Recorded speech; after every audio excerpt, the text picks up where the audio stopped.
Municipal Stadium, Larry Kelly Field. So it should be a fun day. The Delta Devils come in. It'll be in Mississippi. I'm certain they're glad to kind of get near the beach, even though it's a little cool down here. But it should be a great day for football. The weather maybe a little bit brisk, but sunshine, no rain, and let's hope that the good guys have a great game tomorrow. Definitely, let's hope the good guys have a great game on this Saturday for Senior Day. And we hope to hear from a couple of those seniors tonight here on the show if it's the Lord's will, we'll say. So, yes, tune in. We're down here live, 601 Main Street, Urban Soul Daiquiris and Wingz. Hey, guys, just before we get into our SWAC Week recap, guys, it was so many people asking us about participating or coming down here to Urban Soul to get some of these good vittles down here.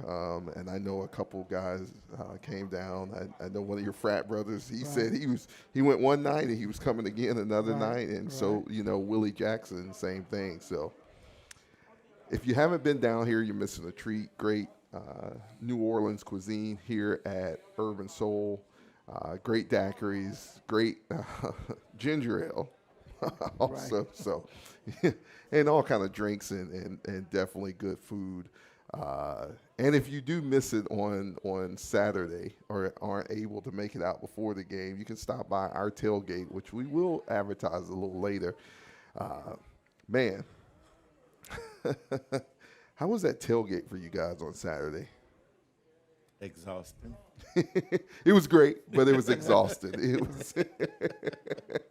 We had a lot of people come through there. Yeah, definitely a lot of people, and great to have the Woody family stop by after the game and see us. And it was just great to see everyone stop by and either get a plate, give us a handshake, take a picture, what have you. So Stephen Holmes got by. Yeah. Stephen was able to.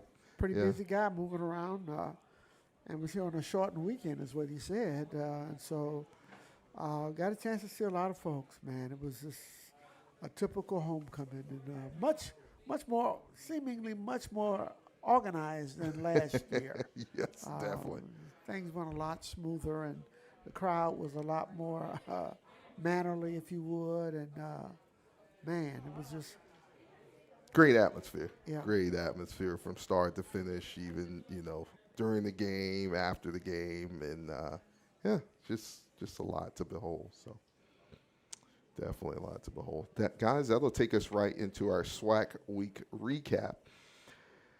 On this past Saturday, Mississippi Valley State faced out Alcorn. Final score of that game, Alcorn 32, Mississippi Valley 10. I don't think any surprises there. Just glad to see Mississippi Valley put some points up. Yeah, I thought it would be a little closer because Alcorn has been having difficulty getting out of their own way. And seemingly put together a fairly complete ball game to create enough separation for an impressive victory. But, with Mississippi Valley, first-year coach and staff coming in there, they got talent. They just got to learn how to put it all together and learn how to win some of these games, close games. But they are very, very athletic, and they'll get after you, and very scrappy. Definitely very scrappy, and they'll get after you. So we'll see. Arkansas Pine Bluff, of course, comes to Daytona Beach. Face our Wildcats. Final score of that game, 31-14. And as we always do, we will cover that game in its entirety shortly. Lincoln of California, Lincoln of the United States. Honorary members and of SWAC. the SWAC. Yeah. Right. Goes into Prairie View. Prairie View's homecoming. Final score of that game, Prairie View 38, Lincoln 0. Yeah, Lincoln's doing a frequent flyer mile program right now. I don't know what airline, but they must be racking up some points. I think they're competing with the Virginia Lynchburg. Who can? I think they got Virginia Lynchburg. You think so? Yeah, I think. Yeah, there's no. It's got to be close though. Yeah, It's- definitely. Then we have Alabama State goes to Alabama A&M, Magic City Classic, Alabama State 56, Alabama A&M 13. I've seen where Quad Brown is out for the season, so, you know. I know a lot of people put a lot of hope in the Quad Brown, but unless he plays defense, it's not going to matter, okay? Because I thought this would be a little closer game I did because of the too. rivalry. But I did too. But in watching the game, Bama State just asserted itself. It did. Left no doubt about the victory in the ball game, and got a chance to hear the comments from Sam Shade on the coach's SWAC conference call, and he just said they had planned to extend the football game by running it, but they lost their running back in the second series. He hurt his ankle, and so they had to abandon that. And by that time, the avalanches started to form, and it just consumed them. They were never able to get back in the ball Never game. able to, fight back into it. So, FAMU goes to Southern. That was a battle for quite a while. FAMU pulls it out 43-35 over Southern. So it appears that Southern finally got their offense rolling and scored some points. And, change of coach coming into that game. And I'm proud of them for what they did in that contest, keeping it so close. So. Well, FAMU seems to have found a little bit of offense. Yeah, definitely. They want to make a more concerted effort to get the football to their playmakers outside. Goldie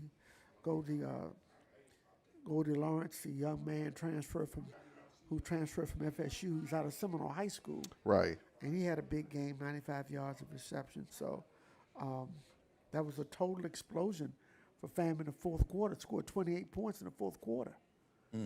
So they found lightning in a bottle.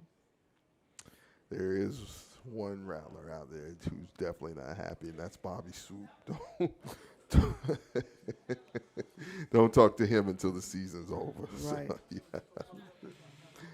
So, then Jackson State and Grambling face off out in Las Vegas, Nevada, Allegiant Stadium. Final score of that game, Grambling State 26, Jackson State 24.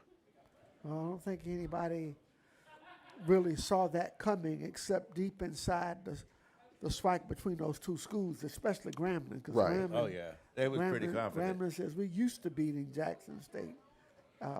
So that one caught everybody, particularly with Jackson being a 26-point favorite in that to win the contest. game. Yeah. But that ball game featured some very key injuries. It did. Which it was did. what the balance of that both game. Quarterbacks. Yeah. For both teams' quarterbacks. But a great win for Grambling. The Jackson people were thinking that it didn't count against them as a conference game because it didn't last year.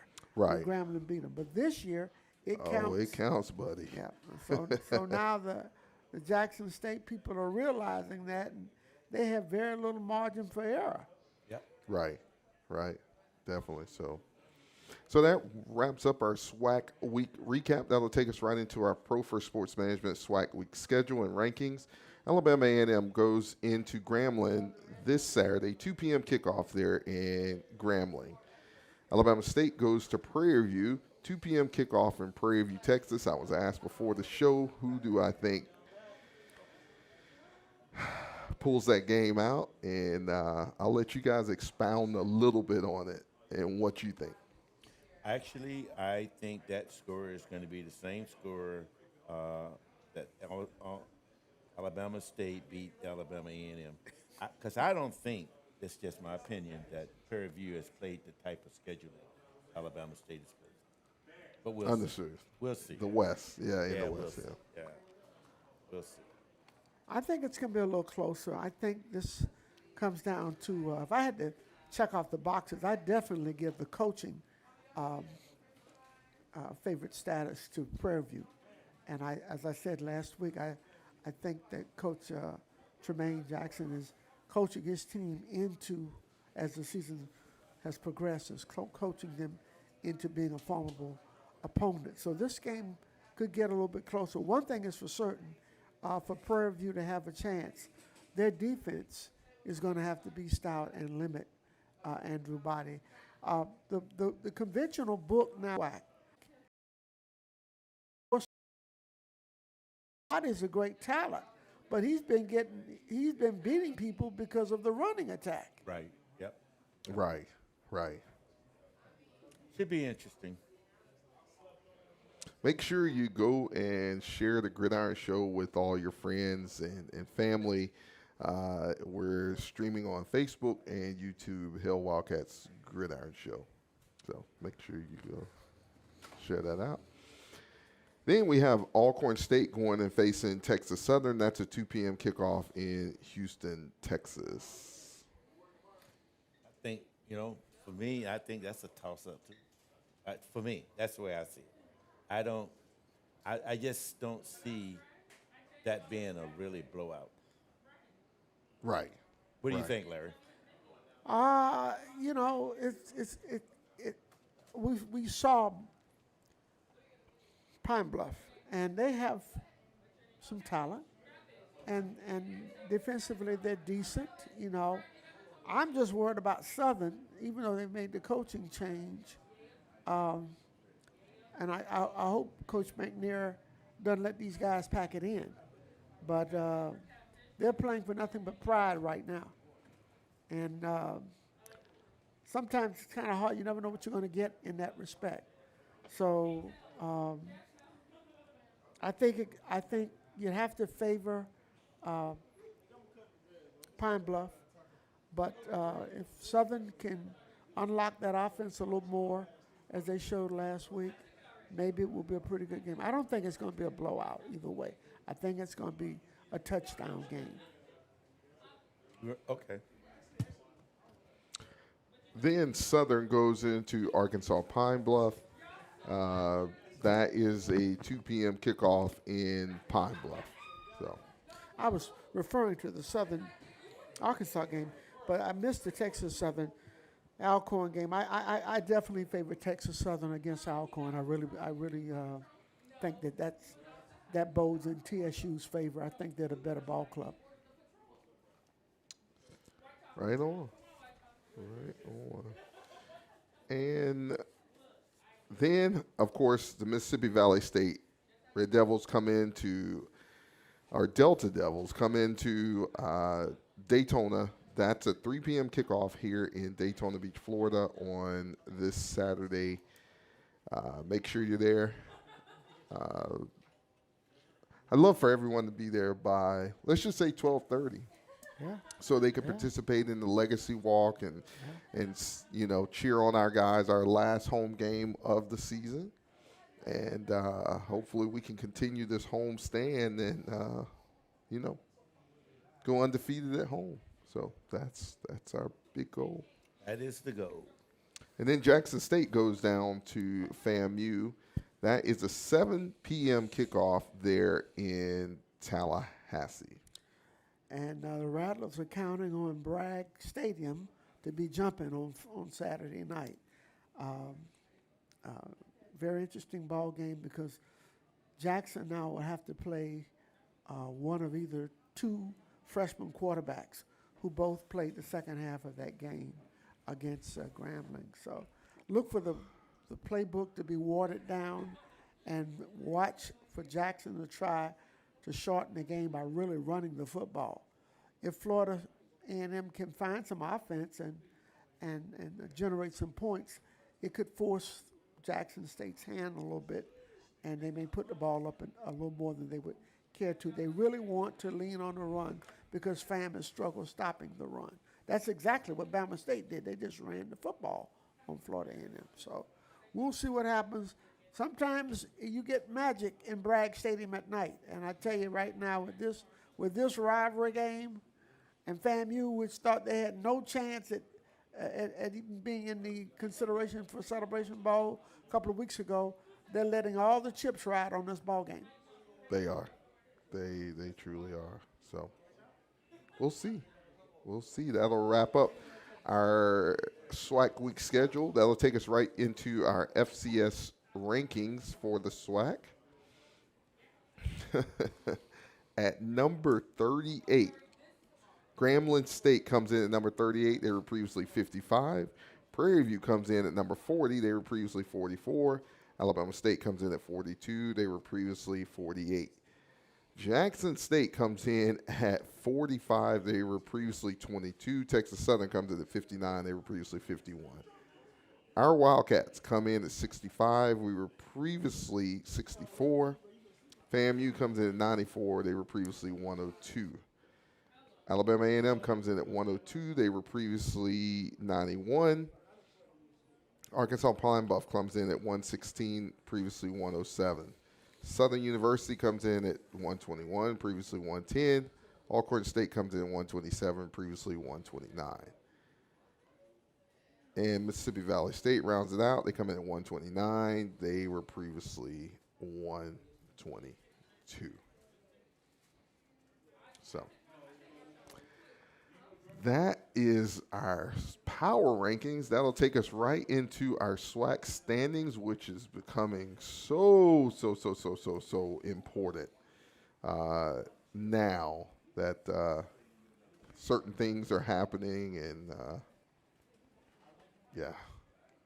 So we have in the East, Jackson State comes in at still 3-1 in the conference, 5-2 overall. Alabama State 3-1 conference, 5-2 overall. Our mighty Wildcats come in at 3-1 in conference, 4-4 overall. FAMU comes in at 2-1 in conference, 3-4 overall.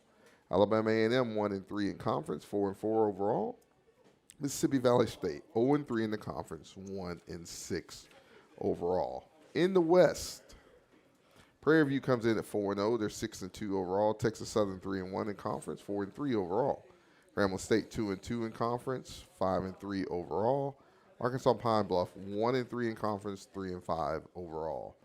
Alcorn State comes in at 1-3 in the conference, 2-6 overall. And rounding out the West, Southern comes in 0-4 in the conference, 1-7 overall. Wow. My, how the mighty have fallen. Definitely. So Southern previously preseason picked to win the West. Yes, they were. yes, they were. Wow, right on time. Bethune-Cookman faces University of Arkansas Pine Bluff on this Saturday for a homecoming win. I think last week on the show, my guy Ralph came in and he was very nervous about what could happen this Saturday, this past Saturday, and lo and behold, the Wildcats come out with a huge victory against the Golden Lions of UAPB. First time since 2018, Ralph, 31-14 victory over Arkansas Pine Bluff. That'll take us right into our game recap, guys. Let's go into it. Javon Ross, Arkansas Pine Bluff kicks off to the Wildcats. Javon Ross takes it down the field, gives us great starting position at the UAPB 40. And we kind of start backing up from there a little bit. From the very first play on offense, we started backing up. Yes. Which became a theme for the better part of the game. Cam Ransom holding the football. Yeah, too long. Can't and do taking sacks. Can't do it. You know, and you could see right away the game plan for Arkansas Pine Bluff was to bring pressure on him. Right.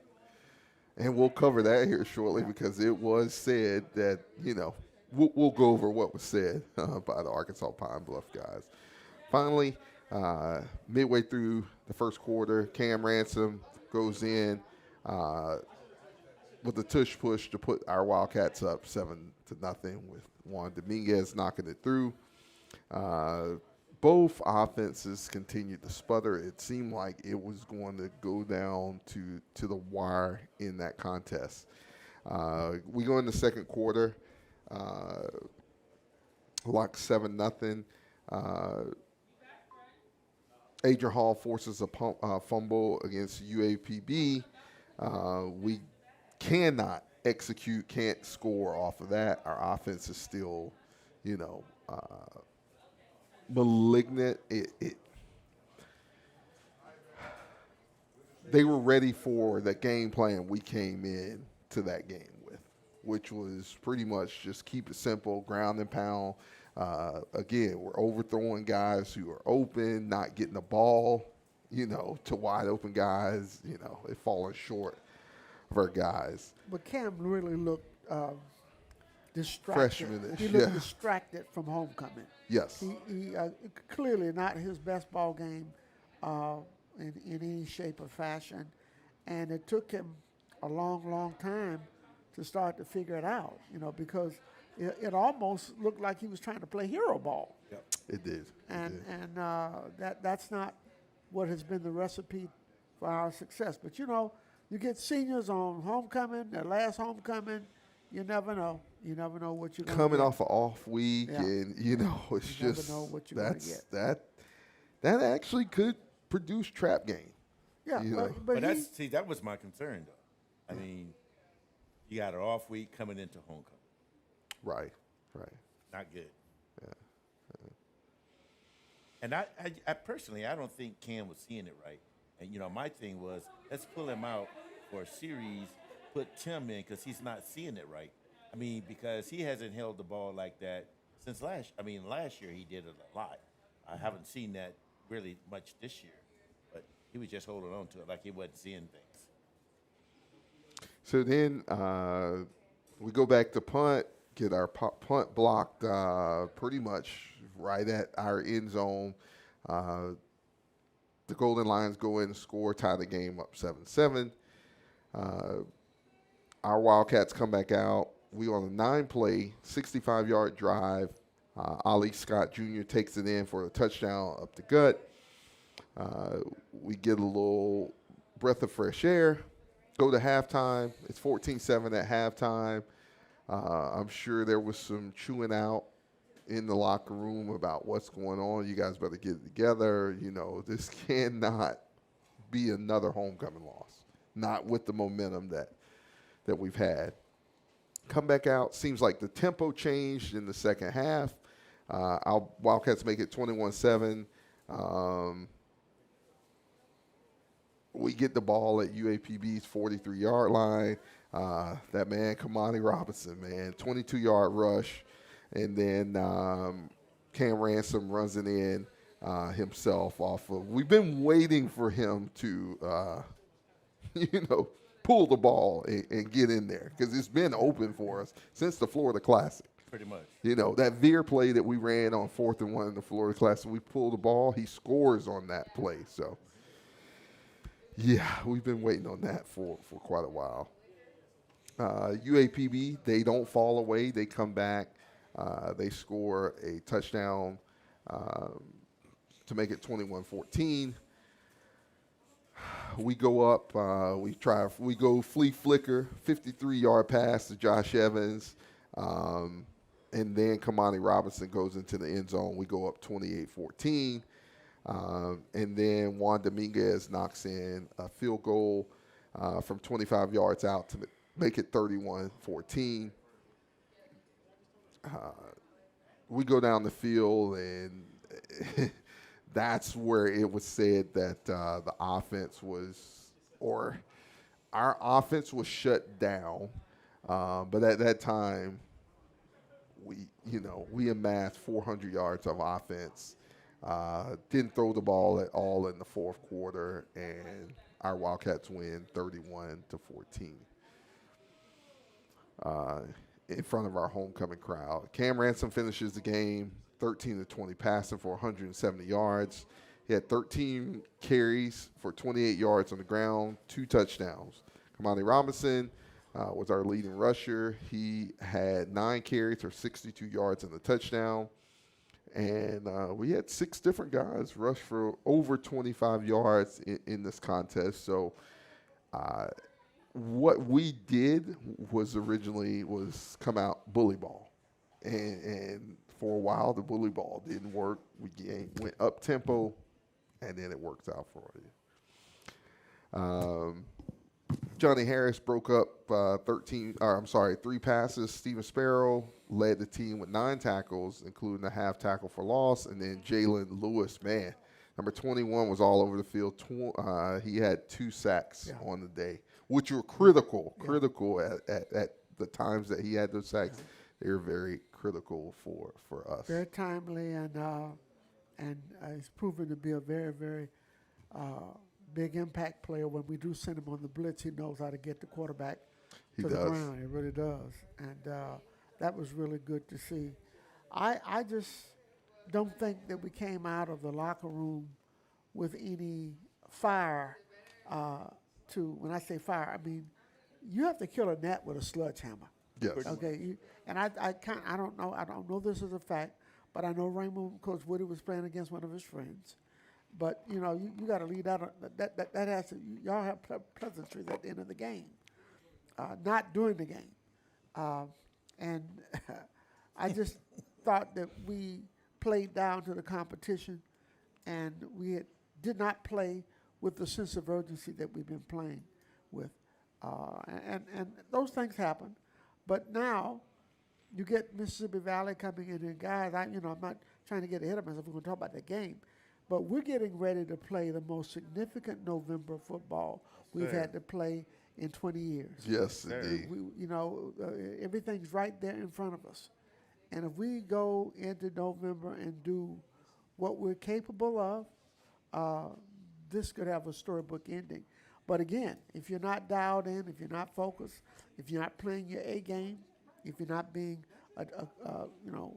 attention to detail about your assignments, I liked a little bit of the way that Coach Pimp called the game, but you could see we were handcuffed. He wasn't really opening up the playbook, right? And it just frightened me because I remember losing a homecoming when I was in college that way, where we lost to a ball club that was a good ball club, Tuskegee, but we just, Coach Moore would not open up the playbook, and eventually it came back to bite us. So hopefully we learn our lesson from this, because these next 3 games, well, not counting the game Saturday, but that November slate. It's a tough one. That November slate, 3 the hard way, okay? 3 the hard way. And 2 of them are on the road, and the other one, the third one is a neutral site, where you are the visitor in that game. So we've got to be sharp. We got to get dialed in. Definitely.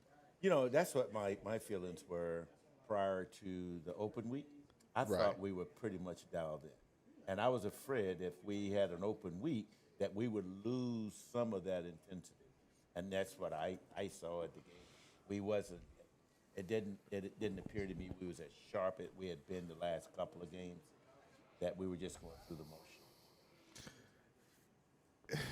It goes back to that thing that, we talked about, the scheduling, we just got to set the schedule up a little better. Yeah, we got to set it up a little better. And I have no way of verifying this. I was told this, talking to one of my classmates who's very much involved with Bethune-Cookman football. But I'm led to believe that some of the football players were out Friday night. I've never heard of that before. I heard the same thing. Yeah, and that blows me away, because I know we usually sequester them, keep them away from out of distraction. If you're not on the quote travel list, you're not with the team, because there's another bus that goes back on campus Saturday morning to pick up the team, those guys, and bring them to the stadium. Well, the guy that I'm talking about was on the team, was the quarterback, okay? So he wasn't on that short bus, okay? He wasn't riding the short bus. Let me just say it that way. No. And you say he wasn't on the short bus? No, he wasn't on the short bus, Ralph. No. So, and he didn't play real well. But supposedly he was seen Out and about. Out and about, right? And I was like, "What in the world is going on?" But I have to corroborate that. But it came from fairly reliable sources. Right. Our team stats from Saturday: UAPB total yards 297, Bethune-Cookman 417. Passing yards: UAPB 185, Bethune-Cookman 170. Rushing yards: UAPB 112, Bethune-Cookman 247. As far as penalties, UAPB 4 for 30, Bethune-Cookman 8 for 75. We got to get that number down. First downs, UAPB 16, Bethune-Cookman 22. Third downs, UAPB 6 for 16, Bethune-Cookman 5 for 14. Fourth down conversions, UAPB 0 for 2, Bethune-Cookman 1 for 2.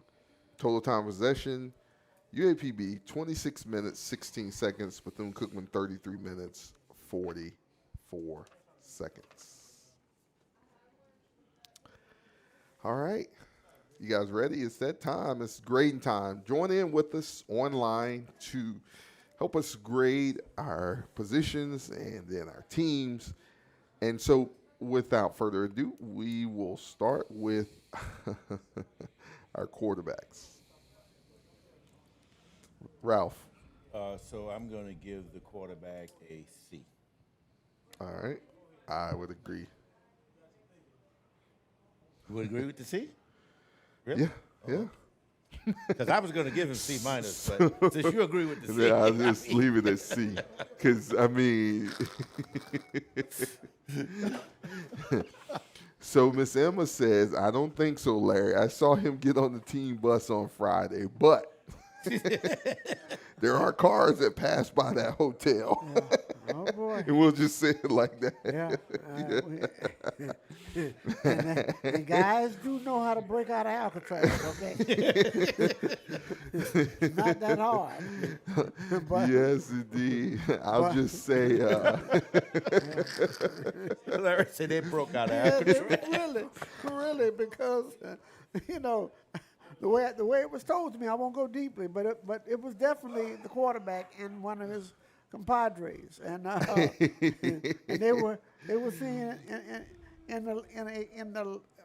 the elevator not using the most appropriate language, riding the elevator. So I we'll have to work on finding out more truth or falseness to that. Gotcha. But the bottom line, I with the grading again, back to that, I don't think I could grade Cam anything other than average. Gotcha. That's basically what it was. He was average, and that's being kind. So we will go. We got B online. Let's go running backs, Ralph. B for my running back. Larry. I'll do B plus. We played a lot of running backs in a game like that. It's hard to get a rhythm because you're shuttling them in and out. Mm-hmm. They ran hard. They did not turn the football over. So when the holes were there, they hit them. Yes. But I can live with a B plus for the running backs. All right, B plus. What do you say online? Let's go wide receiver / tight end. B plus. Larry? Yeah, I like the involvement that we got with the use of the tight end coming through for us with some big catches, and the wide receivers they're just money in the bank as far as I'm concerned. They're really that good, so I'll live with a B plus on the wide receivers as well. Just didn't feature them enough, but when the ball went their way, they caught the football. All right, let's go offensive line. Offensive line, I'm going to give them, because some of the couple of sacks that Cam took I thought that was kind of self-inflicted. I think it was holding on to the ball. Yeah. So I'm going to give the offensive line a B, maybe a B plus. All right. I think we got B online also. Or maybe that's. The best that I could give them, because I don't think we got the movement that we should have been getting on our running plays. If you looked at, they did a great job of taking our outside zone away from us. Yes. They really did a great job. They came in to take that away, and they did. I can give them no better than a B. Okay. Fair enough. Overall offense. I'm going to say a B. Larry? Yeah, I nothing flashy about it. A B. All right. Well, let me change that. B minus, because we got down in the red zone and we squandered a couple of possessions. We didn't. I We forgot should have about that finished. Yeah, I'm B minus. I'm gonna give him a B. right. Give him a B minus. Let's flip sides to the ball. D-line. Ralph? B minus. I'm giving him a B plus. We shut down their running back. They wanted to run the football, and we kept him underneath 100 yards. Then he ended up with 52 yards for the entire game. So we did a real good job. I think that D-line is very active. They are getting off the football real well, and their run gaps, as far as their run fits for the defensive line, they've been pretty good. If there's one part of it I still don't like, we got to hold containment a little bit better. We let the quarterback get out a couple of times when he should not have been able to get out. Yeah. Let's go linebacker. See, now that area, I think we probably improve more at linebacker play than any other position on defense. I'm starting to really like what I see in the linebackers, and then particularly Sparrow. Is that because of the sacks? It's just that he's more involved. It seems that he's around the ball no matter where it is. If they're running the ball, yeah. I think his play has, or the last couple of games, have really improved. Yeah, we're starting to show up at the linebacker position. Yes. And make plays. I can give them a B for their effort. It was good to see Sparrow play real well. Our other linebacker, number 14, Lloyd. Montavious He played well. Lloyd played really, really And well. 21 And definitely 21 was all over Yeah, everywhere. he was. The linebacker group is really starting to get after it. Yeah, they're starting to flash. DBs, and we're also including safeties. I'm going to give the DBs, I'm a C minus. I mean, I thought And I know you're stretching it on that C minus. Ralph. I'm really scratching it because I tell you, it was almost jailbreak. I mean, I don't think they could have got it anybody in the stands. I mean, if UAB could catch, we'd have been in some serious problems there, buddy. Yeah. I mean, you can't say they were peeping in the backfield because that quarterback really wasn't known for doing a lot of running anyway. No. They were just flat out getting beat. Yeah,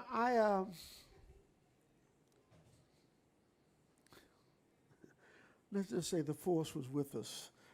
God was with us. 'Cause if any of those passes are caught, we might be looking at a different ball game. They probably should have rubbed Yeah. them footballs down before the game and made them a little more tacky. I'm gonna give them a D. I thought Johnny Harris played well on breaking. They tried him a lot.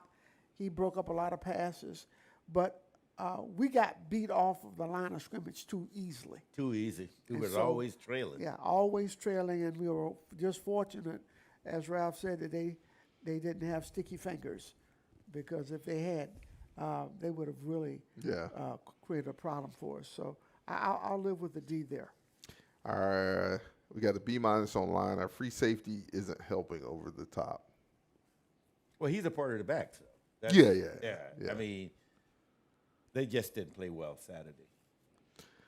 Well, we're starting it when you say the free safety too, because we're not playing the traditional Tampa 2 coverage back there. We're sinking the safety down a little bit more. The strong safety is coming down to be another run fit in the box for the running game. So they challenged us deep, but those shots were just clearly the effort being lost by the cornerback in coverage, because literally we were in a trail position all game long. All game, yeah. Yeah. Overall defense, Ralph. C, and I'm sort of leaning toward a C minus. But All right. I'll stick with the C. Well, you know, I'll give them I'll give the overall defense a C plus. We bent, but we didn't break. They only got one touchdown on us, and the other one was a gift, It a was block punt. Yeah, But because we were praying pretty good. We were, Yeah. you know, we were asking Ms. Bethune's help, and she granted our wish. But I'll live with a C plus on the defense. All right. Let's go special teams. Well, I We have did get a block punt. Man, I haven't seen a Bethune punt blocked in so many years. That kind of threw me off. See, That really threw me off. I think a little bit of that is kind of on the punter. He takes too long with the ball. Yeah. I think all of they us on the didn't punt. rush. They didn't rush previously, and he actually could have took off running a couple times to get the first down. But I think he was betting on that, and somebody upstairs, which you're supposed to do, sees that, hey, he's taking the longest. He might take off running, so get back there and put some pressure on him, and that's what they did. Yeah, they did a great job. That ball shouldn't have been blocked. That ball should have been gone 2 Yeah. seconds before they ever got back there. Yeah. Again, So he's doing the rugby style kick, and I just wasn't the time to do it. yeah. I other than the block, I thought we had good distance rather on our kickoff coverage Okay. and our punts. So I'm gonna give them a B minus. Okay. The minus being because we got it blocked. But other than that, we covered well. I thought their kicker did a great job of nullifying any punt returns we wanted. Yeah, he did. He purposely kicked it short but high, so we never got a chance to get any run back. But you know, and I'll say this about our kicker. Anytime you kicking the ball in the end zone on kickoff, it's advantage. Of course. And he's been doing that pretty consistent. And since you mentioned that, Ralph, you know, one of the things I thought watching the game that affected both teams, and this is not nitpicking, this is coaching, because we've seen this before, particularly at our stadium, and because we're in Florida during hurricane season. Nobody adjusted to when you had the wind behind you on your deep passes. Right. You constantly overthrew the deep pass. They did it. We did it. Now, somebody has got to be able to coach the kids up to let them realize if you're going to take a shot, take a little bit of it off, because if you get it up in the jet stream, it's going to fly on you from that standpoint. So same thing on our kick coverage. Our punt returns. We were too far back a couple of times. You know, when you got a smart kicker like that, I've always felt this. Put two people back. You don't want the ball bouncing. That gives up extra yardage on rolls. And so this guy's an all-conference kicker. He was the all-conference place kicker and punter for preseason all-conference. And I thought he did a good job. We didn't adjust to that real well. And I'd love to see us get two people back there to field that ball, because we know Malik is good, and they know Malik is good. Right. So they don't want to really kick it to him. Right. But when you let that football hit the ground, that's how a lot of people get yardage that shouldn't be there if you're fielding it. Exactly. Yep. So there you have it, folks. There's our grading for Bethune-Cookman versus UAPB. Wildcats win that contest 31-14. That'll take us right into our Mississippi Valley scouting report. They come into this contest 1 win, 6 losses, 0-3 in conference. As far as scoring, Mississippi Valley State scores 19.86 points per game. Their opponents 35.57. On the season, they've scored 139 points. Their opponents 249 points. just want to take a moment, ladies. We know he was on the bus, but they leave. They leave from the school during the day, but that doesn't account for the night. So, yeah. We'll check into that. We'll check into that. Literally. That's funny. Well, those sisters are coming to the Yeah, I restaurant. know, Boy, they're not Don't gonna let you. Larry, I'm gonna put a security guard out there at the tailgate for you. Yeah, 'cause I may have to come clean with who my sauce was. Who my sauce was. Right. So they don't attack me. Right. You know? Right. But So as far as first downs, Mississippi Valley State has had 109 on the season. Their opponents 157. Rushing on the season, Mississippi Valley 823. Their opponents 1,018 yards. Their passing attempts, they've attempted 181 passes, complete 95, 6 interceptions on the season. Their opponents 212, attempted 142 completed with 4 interceptions. As far as on the season yardage, they average passing 167.86 yards a game. Their opponents 244.71 per game. On the season, they have 1,175 yards passing. Their opponents 1,713. As far as their total offense, they have they average 285.4 yards a game. Their opponents 390.1. Total yards on the season for Mississippi Valley State, 1,998 yards. Their opponents 2,731 yards on the season. As far as penalties for Mississippi Valley State, they average 64.43 yards in penalties per game. On the season, they have 53 penalties, 451 yards of penalties. Total time of possession, they average 27:15 per game. Their opponents 30:40. I'm with you, Eric. Hey, Eric Reed, say never reveal your source. okay. Ever. Okay. Never. Well, I'm with you. Or on make that. Cam pay you. Well, yeah. They keep It's your gotta be, secret. no, make Cam go to the ladies and confess to them. Okay, maybe we need to look at that. Indeed. We saw what we saw, and we aren't going to change our minds. As I said earlier, Mississippi Valley State comes into this contest 1-6 overall, 0-3 record in the conference. Their QB, Jay Brown, leads the team in pretty much stats. Yeah. He also leads the team in rushing. He has 304 on the season, so it's pretty much a one-man show. On the defensive side of the ball, as we said and as you saw, they struggle significantly in conference play and overall. They're in a rebuilding year. First year for Coach Buckley, and a lot of those guys came from, the Florida State brand and things of that nature. So they're trying to get it turned around there. We lost a couple of players to the portal. Yeah. So. And Daryl, they gave a couple away early. They should have beat Southern, and they should have beat Texas Southern. They should have beat Grambling also. Yeah. They should, I mean, they went for it on fourth down in their own territory. Right. Leading. I don't know who does that. I mean, good Lord. On the season, their quarterback has completed 81 of 149 passes for 5 touchdowns, 2 touchdowns.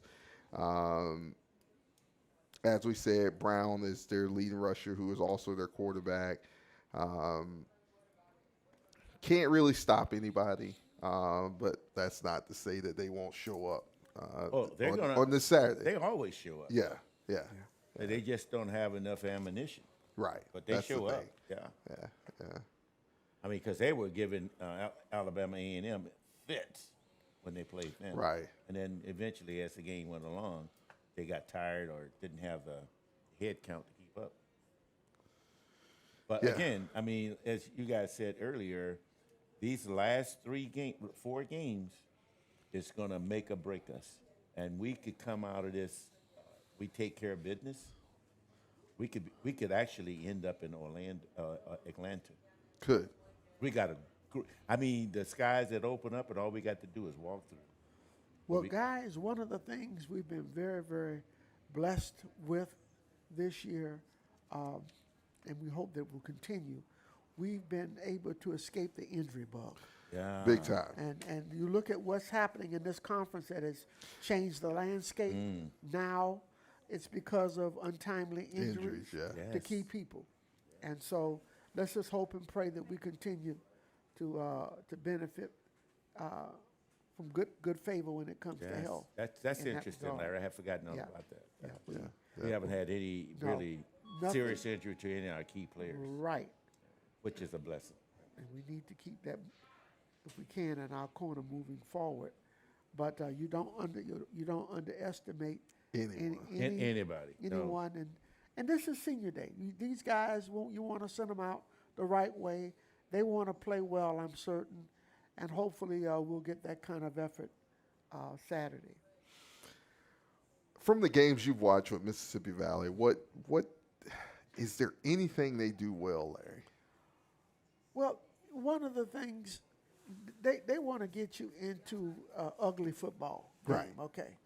And they're very opportunistic. They've got some playmakers. You know, they do a lot of unconventional things in terms of some of the play calls for down and distances where they are located on the football field. You've just got to be. Our defense has been playing better for the last 3 weeks. We know that. The scores reflect that, and we need to be mindful of that as we deal with these Delta Devils to get ready for these next 3 games that are in November that are critical. But Brown is the man. The quarterback does it all. He is a Swiss Army knife, literally. Now they have, some decent talent around him, but the numbers don't reflect that. But Right. you've got to guard them, and you've got to make certain that you punish them. This is the kind of ball club. We need to get Joystick out the box this week and let him do his thing. We need Juan Rodriguez, Kamani. The running backs should really sit down at the table and eat like Right. it's Thanksgiving. Okay. Fatted calf. Yeah, absolutely. From that standpoint. Ralph, anything you saw from Mississippi Valley? No, I said it earlier. They're going to come at you, even though their record is 1-6. When you playing them in the first half, it's going to be like they're 6-1. Because Right. they're coming strong, and that's why Bethune-Cookman can't afford to take it for granted. And their coaching staff is very familiar with Florida football. I can call at least 3 of their guys who either played football here or who have coached football. Terrell Buckley coming from right over there in Orlando, coaching in the UFL. Yeah. So. The Fooler from Pascagoula, huh? Yes, sir. Got Mario Edwards over there with him from Mississippi also, and a couple other guys. So it'll be a homecoming of sorts. I know Coach Edwards coached with Coach Woody over at Florida State during the Coach Taggart time. So it'll be interesting. We need to come out with a greater sense of purpose this game and really jump on these guys. Yeah, definitely. Early. Just Okay. take the fight from them. Right. Yeah. Real early. Because Bama A&M had to play from behind. They sure did.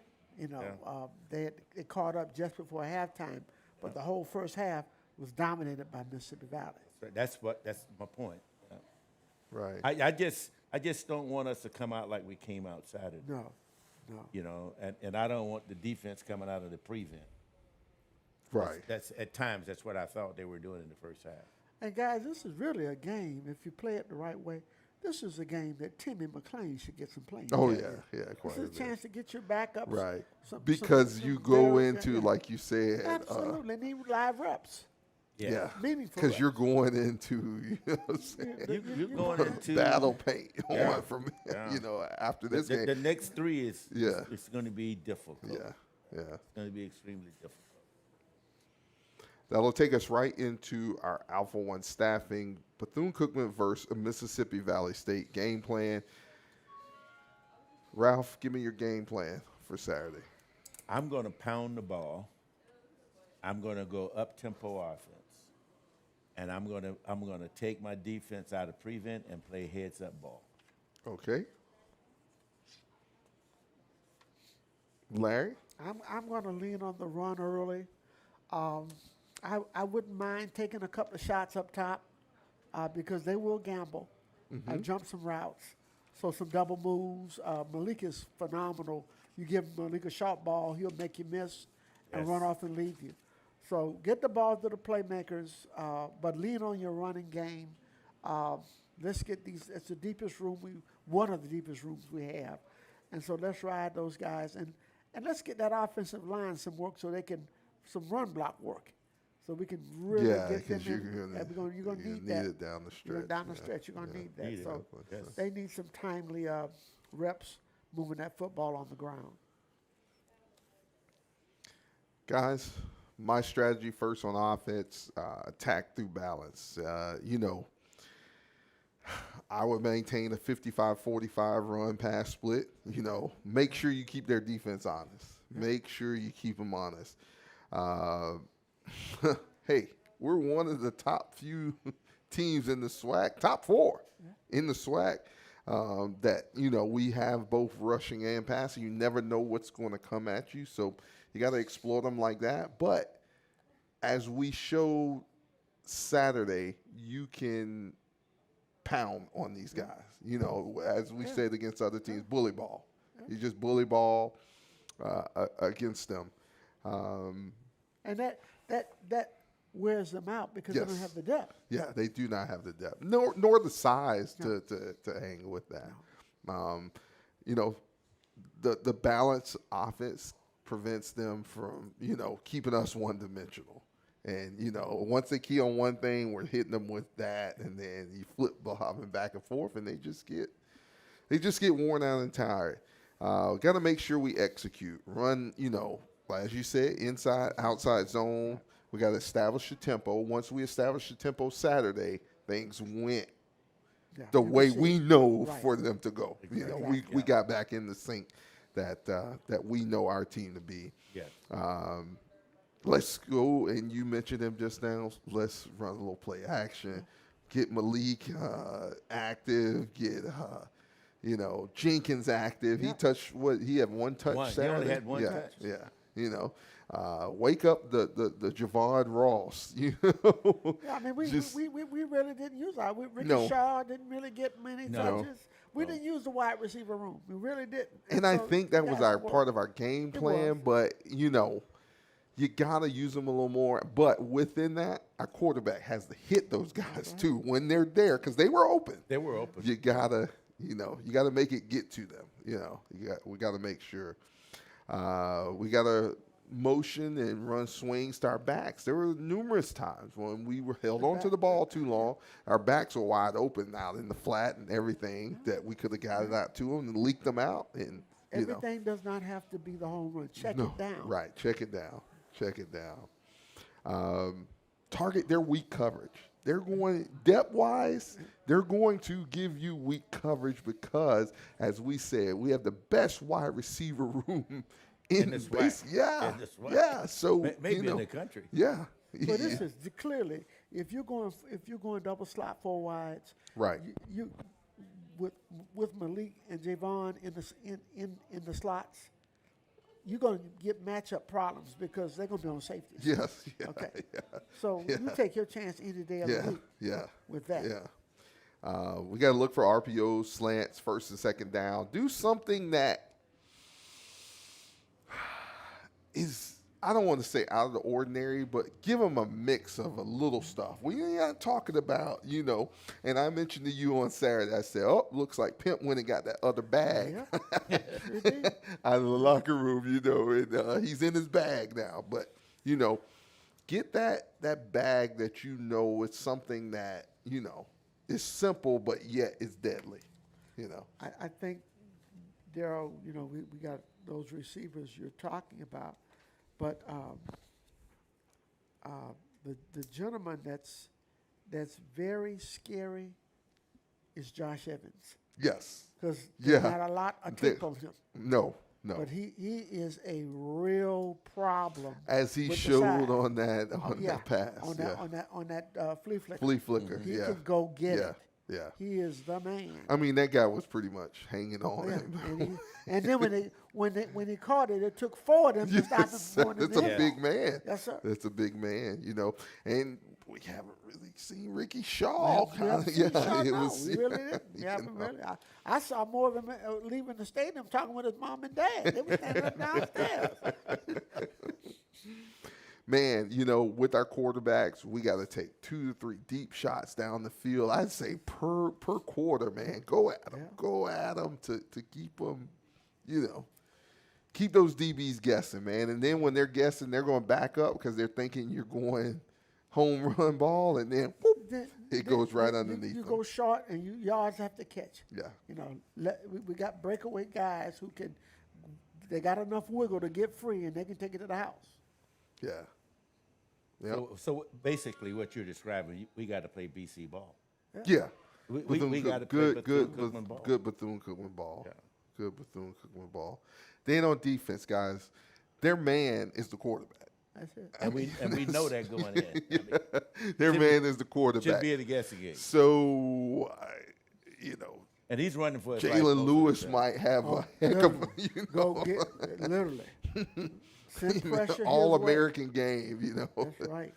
And if they look for him, then, you know, hey, it might be Sparrow coming from. It's just, you know, hitting you from all kind of sides. We just have to make sure we contain that guy. You know, use a spy if you have to. Yeah. Don't let him get active. Don't let him get comfortable. And play your brand of football. That's as you guys said. Keep the pressure coming. Keep it coming. Keep it coming. When they think it's over, you know, come at them. Yeah, Keep coming at them. Keep coming at them, man. Like, how many? Make them think we got 12 to 13 guys on the we need to field. make sure the punter gets light duty this week. Okay, we don't need to be. Yeah. We need to be every one of these offensive possessions. We should be looking to get points. You know, literally. I mean, big time. I say, man, hopefully, you know, we got 2 guys on the 2 to 3, maybe 4 guys on the D-line who are seniors. Oh, yeah. Today is your day to eat. Oh, yeah. This Saturday is your day to go eat. You know, hold it down up front. Make him throw the ball so our cornerbacks, our DBs can get better grades than they got on this past Saturday. We'll wake them up. Yeah. Win first down. Beat them up front. Their O-line, like I said, they're growing. They're in a restructure process, man. Show their bad footwork off. You know, we're quick enough to do it. We're quick enough and strong enough to do that. Make them turn the ball over. I'm going to answer that in a minute, Ms. Lodge.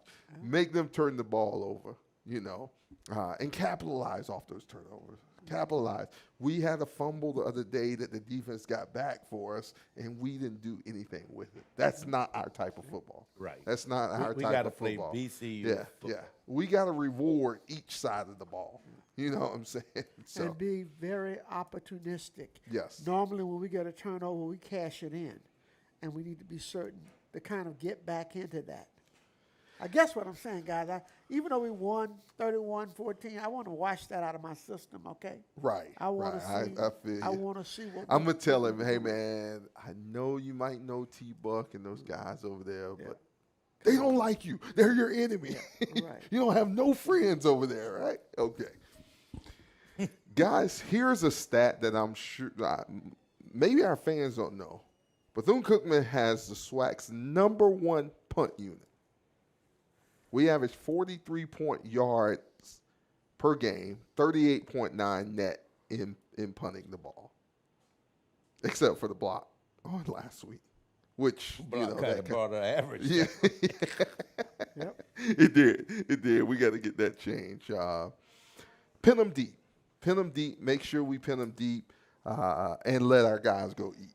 Yeah. You know, go feast. Go feast. You know, you feast well. during the game, we'll let you feast well after the game. How about that? How about that? How about that?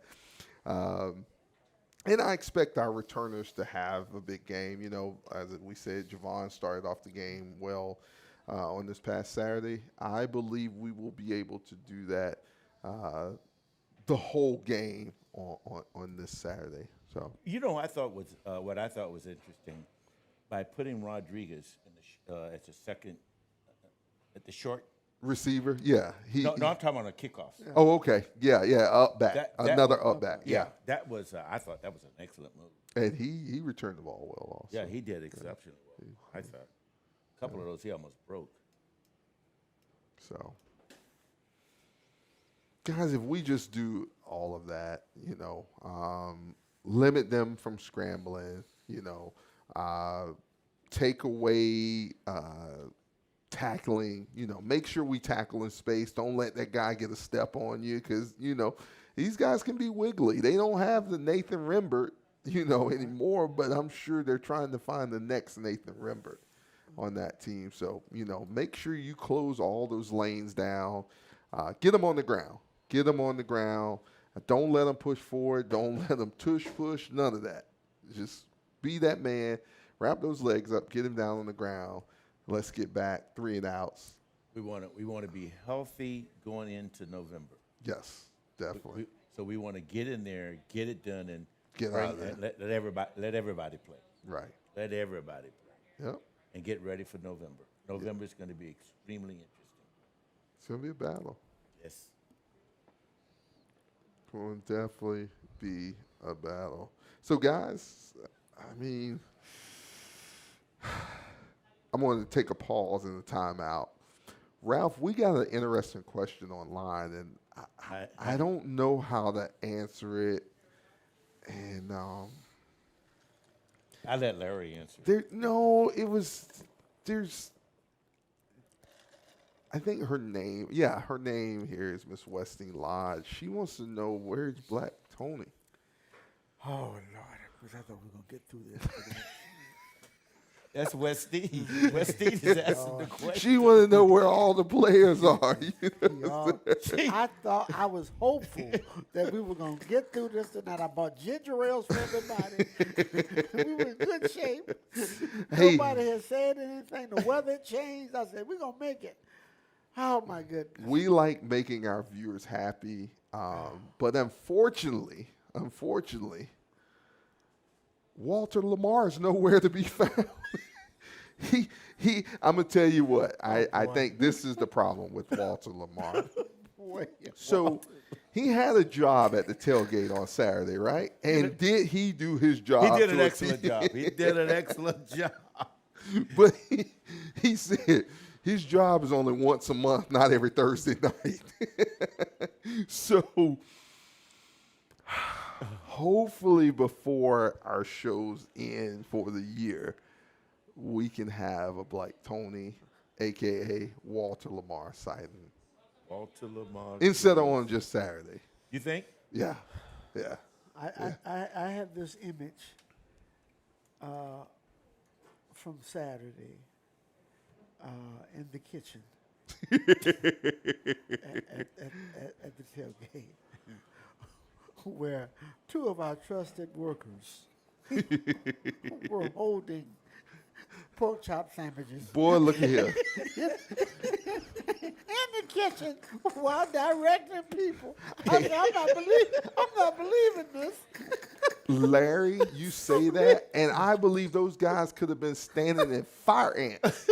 They weren't going to move. They weren't hearing nothing but gristle and bone. I said, both of them.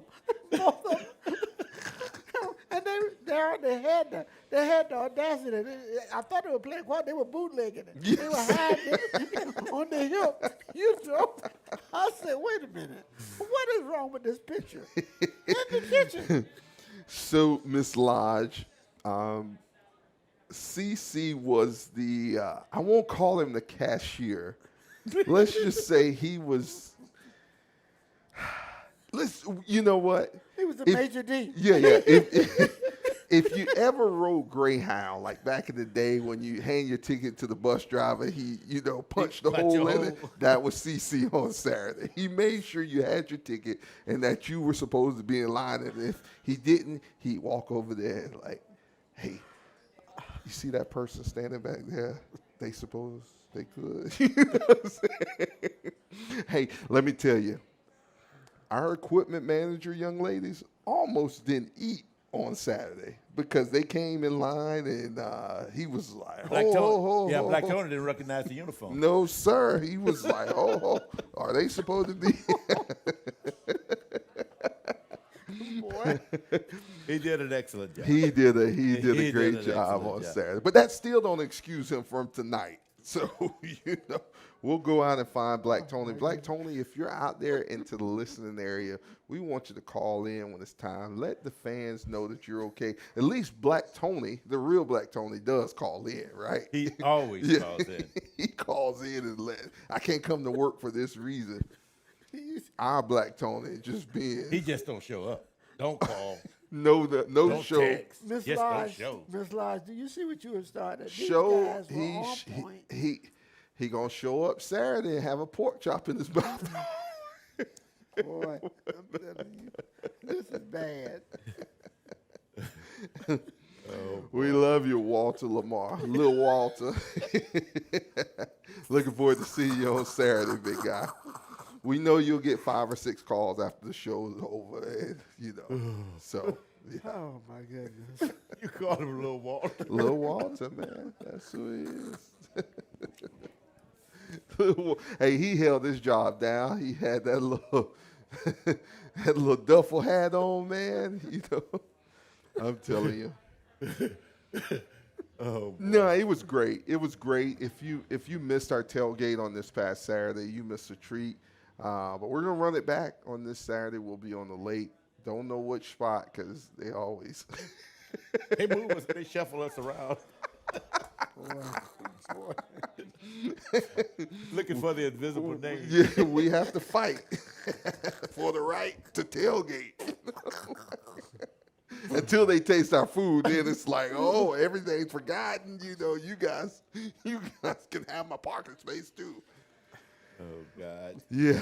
So, it's all fun, all love. Come and join us on the lake. We're starting at 12:30. We'll put the tailgate information up here shortly, but it's a time to be had. Larry, do you remember what the menu's going to be on Saturday?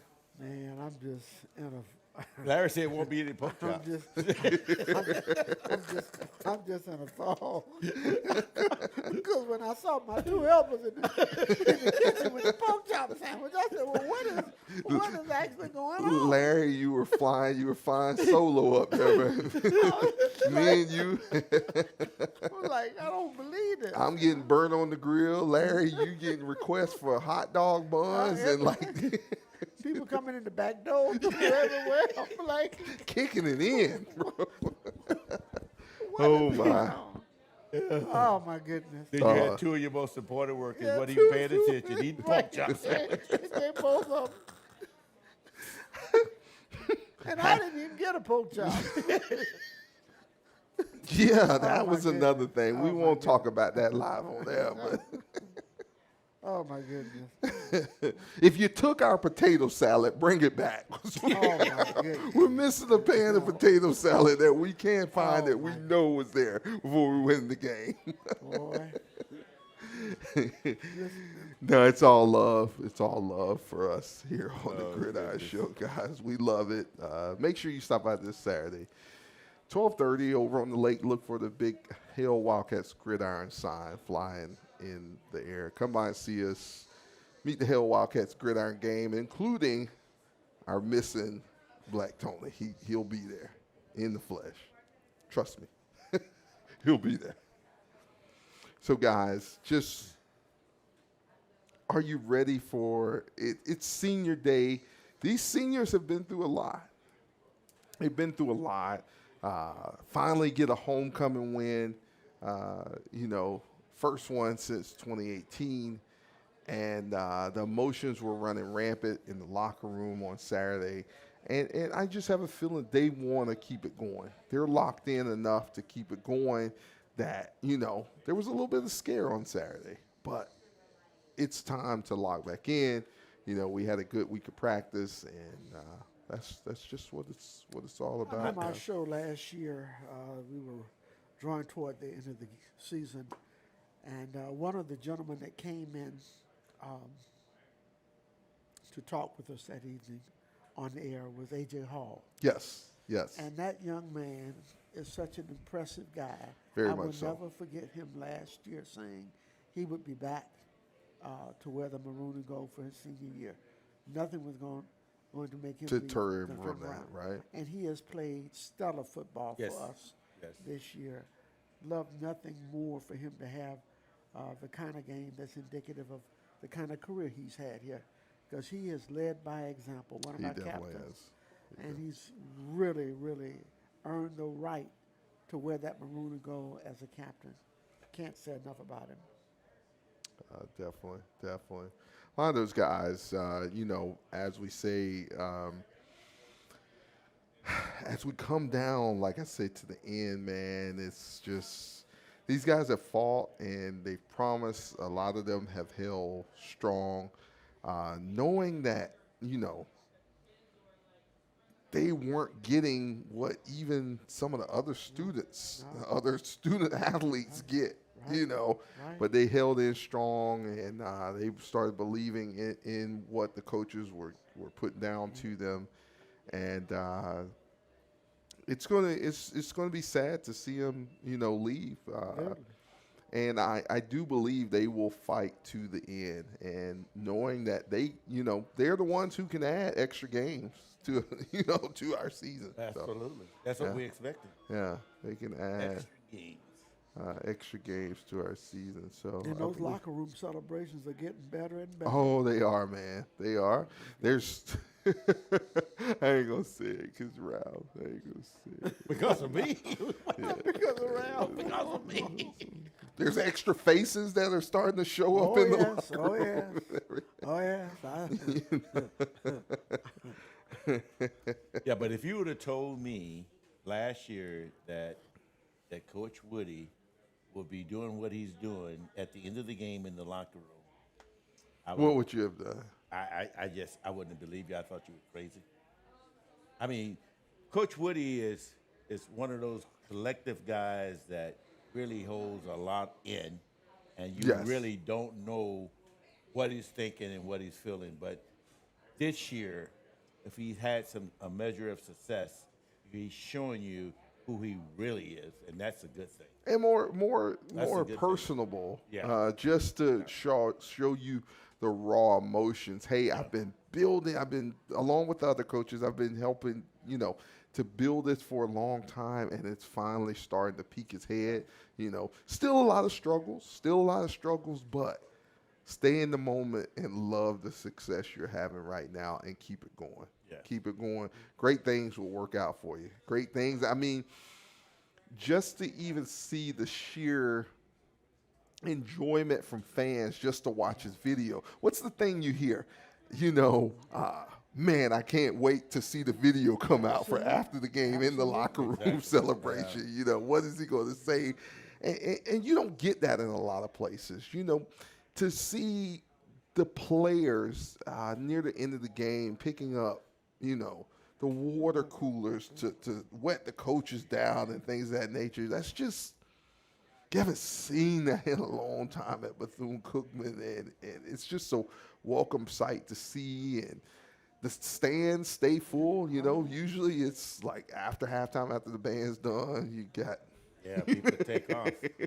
Don't be in the walkway because But- you're going to get ran over. But it's a lot of things to stay and just sit down and enjoy it because, we haven't had this feeling in maybe 5 years. It is, Ralph. It's just a joy to see everybody, all the Wildcats, enjoying being where they are.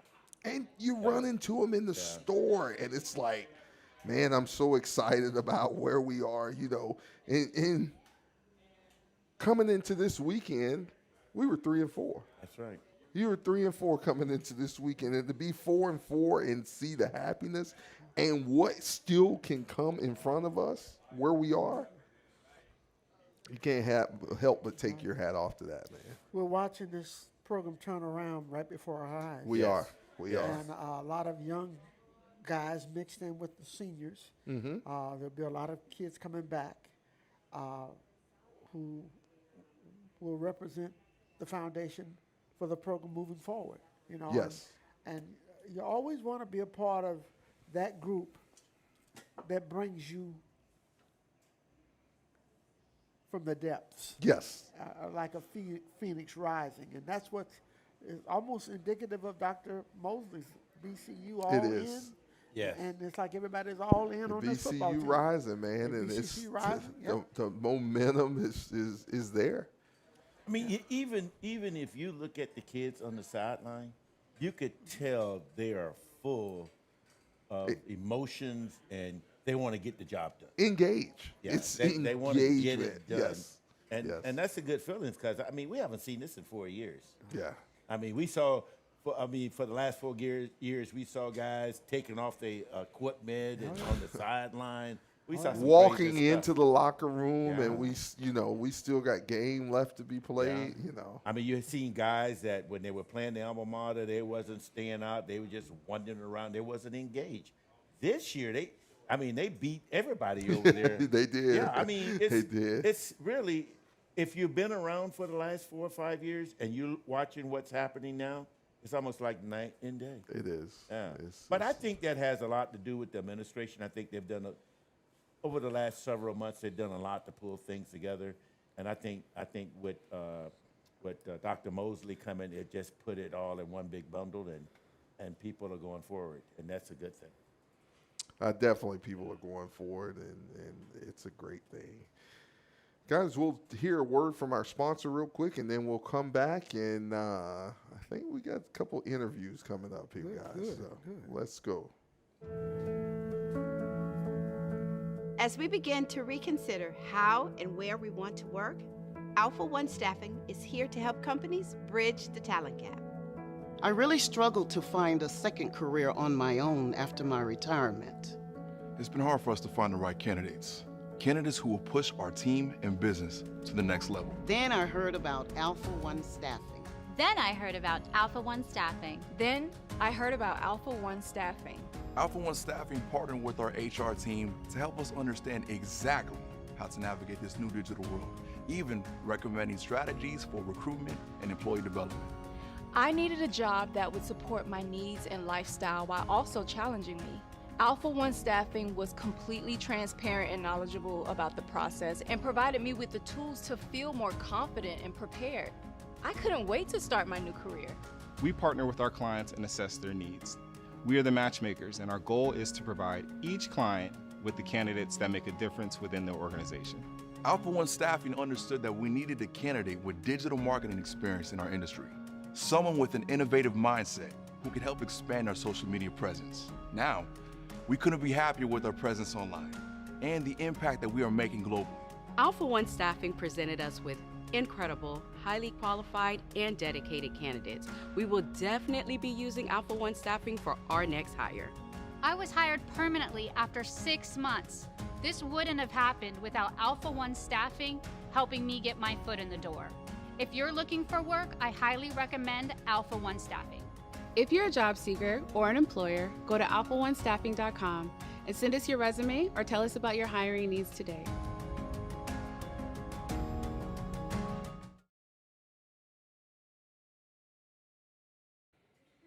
We're back here on the Hail Wildcats Gridiron Show. Like to thank the people over there at Alpha One Staffing. If you're looking for employment, make sure you go to alphaonestaffing.com.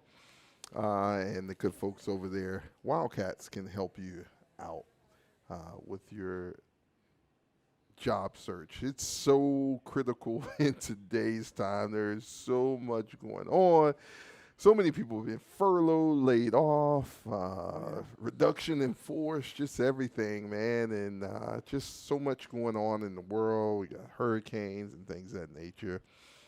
I just want to say, from the bottom of my heart, if you can help somebody out, you know, it doesn't have to be monetary. It doesn't have to be anything going like totally out of your way, but try to help them out if you can, man. It's all, we got to just bond together in the world, in the country, and pull together and try to do what we can.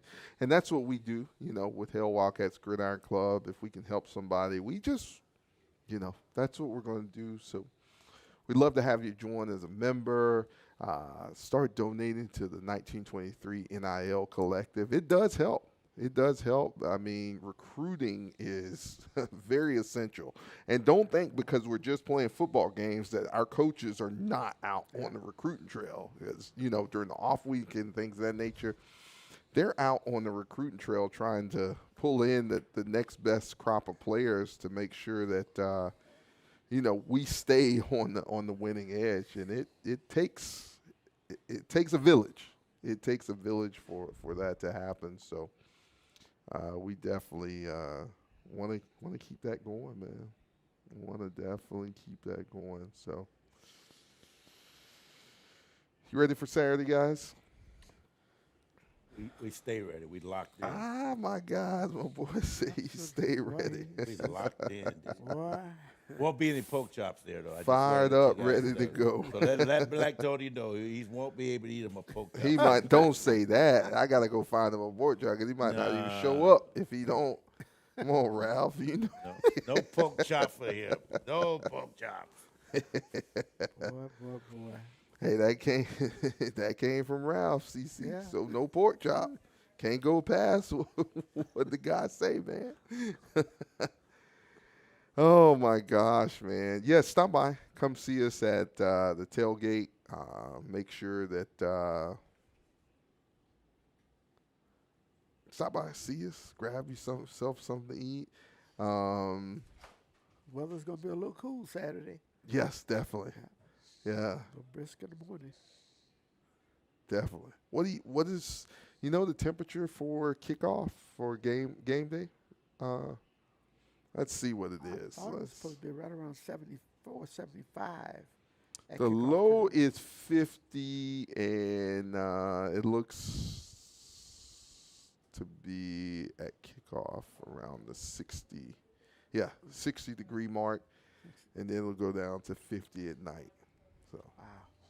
Yeah. Football weather. Yes, definitely football weather. You're definitely going into November, coming out of Halloween and going into the November time, and we'll be ready to go, fired up, ready to go, and warm. Hey, Larry. Yep. Oh, that's right. He won't tell us, will he? Tell us what? What's in that chowder? Oh, he's not going to tell you that. Why would you want to know anyway? I want to know. That's his secret, though. You want him to tell his secret to all the people in the audience. We got to help others. I just said. Well, why would we want to help anybody? We got to help others. Yeah, why we got to help them? You help yourself to a pork chop. Yeah, we said Daryl, he did do that.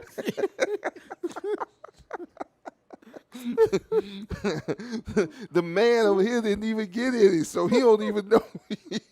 You probably know the secret ingredient of the pork chop. See, this is the deal, though. See, I would like to know which one of them when you got come it from a first. large family, you know you got to get a head start. You got to go. He ain't never had to compete. He never had to compete.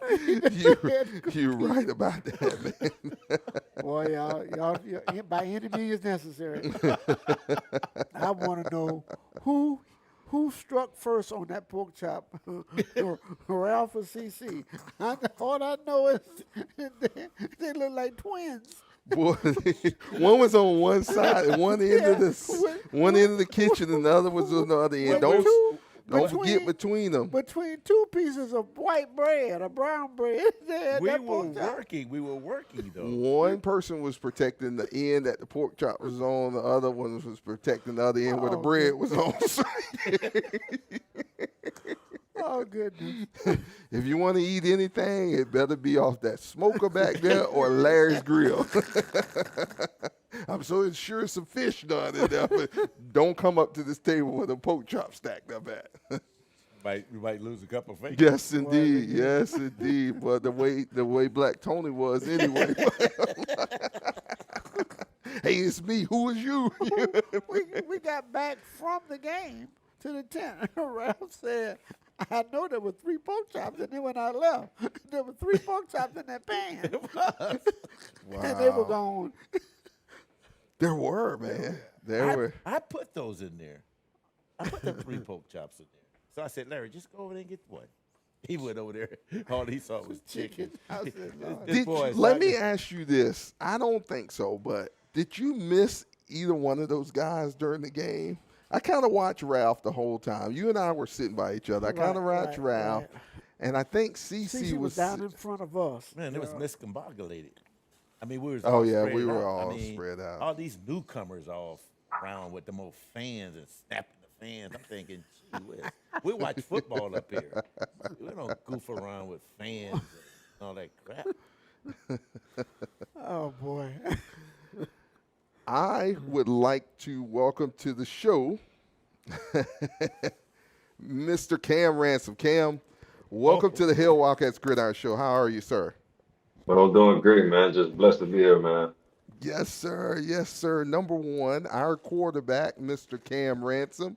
You got quite a few fans out here in the audience, especially Miss Emma and a couple other ladies cheering you on as well as we do too. But you're their heartthrob. So Cam, coming up to your senior day here at Daytona Stadium, possible final home game for you as a Wildcat. What's that feeling like, sir? Man, you know, just the preparation that I had, like, just to get to this moment, it just. And I know you kind of, I think we lost Cam. There you go. We got you back. You guys got me? Yes, sir. We got you. Go ahead. Yeah, just the preparation that I have, like, just been through just to get to this moment. You know, this is the same night, you know, last home game, possibly. So just getting to this opportunity that, like, I can go out there and actually go out there and win this game. And we got a good season ahead of us, you know, so we just got to do the right things and, you know, just stay consistent on what we're doing on a day-to-day basis. Like, just listen to what Coach telling us to do in practice. And, you know, that's all I got to do. I can't really focus on what's seeing there. I got a season ahead of me. Most definitely, Cam. Most definitely, Cam. When you look back on it, Cam, yeah, we know you came in a few years ago to Bethune-Cookman. Publicly, we'd like to ask you, are you happy with your decision coming to Bethune-Cookman? My mom always told me, like, you know, things happen for a reason, you know, so just being here, you know, Coach Woody giving me an opportunity, you know, I'm saying I can't really ask for nothing, like, you know, so I just, like, come to work and go to work like my coach tell me to do and just do, like, you know, do what he tell me to do and stay focused, man. Like, I can't really ask for nothing less. Definitely so. Definitely so. And you've definitely left your mark on Bethune-Cookman football over the last 2 years, man, and with a lot more football to be played. What legacy do you want to leave here at Bethune-Cookman? You know, that, like, you know, because a lot of people, like, you know, talk about Bethune, you know, as far as, like, because, well, we have been through in the past, you know what I'm saying? But, man, Bethune is a place that I really want players to come and they can feel comfortable because we do got a great staff here and a great system and a great coach as well, you know? So, like, guys, I just want to, like leave a legacy of, like, man, like, you can always come to, like, those small schools, even though we're in the SWAC. You know what I'm saying? Like, it's some good teams in the SWAC and some good players, too. Definitely. Ralph, anything for Cam? No, let Larry go first. All right, Larry, you got it. Well, you know, Cam, you came in to your senior year, and you were voted second team all conference preseason, and you're sort of living up to that with a great season so far, homecoming, and we got to play them one game at a time. But man, you look at what's ahead for us; it's all right there in front of us for the taking, and you got to feel pretty good about that as a senior quarterback. Most definitely, I do. Ralph? So, Cam, we're going to be looking forward to you on Saturday. Oh, definitely. I'm looking actually for you only playing a half. Take care, Don't say that to him, man. He might lose it on the show tonight. No, I want him to go out there and let him know who the boss is. There you go. Because I think I would rank him 1 or 2 quarterback in the swag. That's where I got him. That's where I got him, and I think he's having a tremendous season. And I want you to go out on top, buddy. I think you. Most definitely, I appreciate it. Yes, sir, I appreciate it. Okay. So, Cam, just real quick, man, let's turn this into a little quick fun session. So, Cam Ransom's in his dorm room, and myself, Larry, and Ralph are hungry. What Here we go. What can we expect to get from Cam Ransom's kitchen if we were hungry? Man, I'll be selling food. I got the sausage, egg, and cheese for you. Pancake McGriddles, everything like that. like a mini Waffle House, in the dorms. My man. So, when can we stop by? What's your business hours if you have business hours? Well, it's really because I be at the ATC a lot, right. So I'll just be like the days that I don't on the Thursdays like this, where I can come in and just come in and get some work in. I probably cook, or then I just chill for the game because we got walkthroughs and stuff like that tomorrow. So right. Just gotta just relax my legs. So really on those Thursdays, those Mondays, I'll say Sundays sometimes. But it depends on how my body feels because I be banged up, So really those Mondays, Sundays, Thursdays. Well, we're gonna do you a favor. Love for your family to come by, stop by after the game on Saturday, and over on the lake, stop by the Hail Wildcats Gridiron Club, and we're gonna treat you to some great food. I know you're a food connoisseur, so stop by and see us over there. Hey, man, you're talking to all of Wildcat Nation right now. What would you like Wildcat Nation to know from number one, Cam Ransom? Man, I'm going to just keep going, man, doing what I got to do for Bethune-Cookman in a whole, so just keep putting on for the culture and just, I just want to tell everybody I love everybody and I appreciate you for having me at Bethune-Cookman University.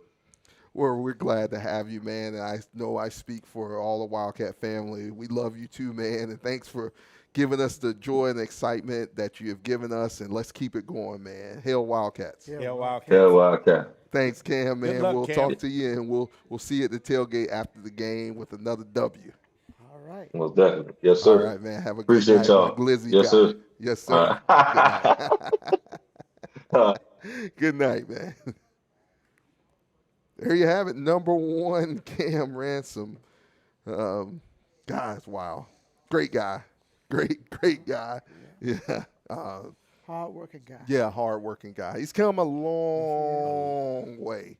Long way in a very short period of time. Absolutely. I know for a long time he was worried about if he was even going to be able to play here at Bethune-Cookman. And, I mean, there was a lot of people who said, okay, better use him now because he won't be here next year. And it wasn't because he was going to go to another school. It was just, other factors that were beyond his control. All right. And lo and behold, he's here. He's our QB1, and he's leading us into another game where we look to come out victorious. And just great to have him here and all our senior guys. And that's not just it. That's not it, guys. We hope to hear from another senior tonight that has provided us with a lot of excitement. I know this guy has also given guys, special officials, workouts with their arms. He's making them do the heist move. So we look to hear from him here shortly on the Gridiron Show. So, guys, man. Did you guys really expect to be here this year? Not talking about at the show. We're talking about where we are, the excitement, the momentum, the feeling that you have currently.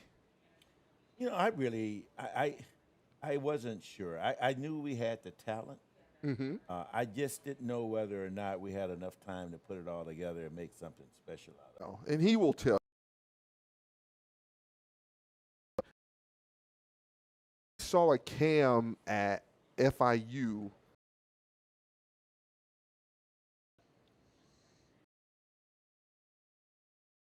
Wasn't like going, but he bounced back. He just did what he needed to do. But I think one person that's responsible for that more than anything else is his offensive coordinator. I Yeah. think that Templeton has done more for Cam than anybody else has done for Cam since Cam been playing football, and that was to let Cam understand that we expected him to be a leader.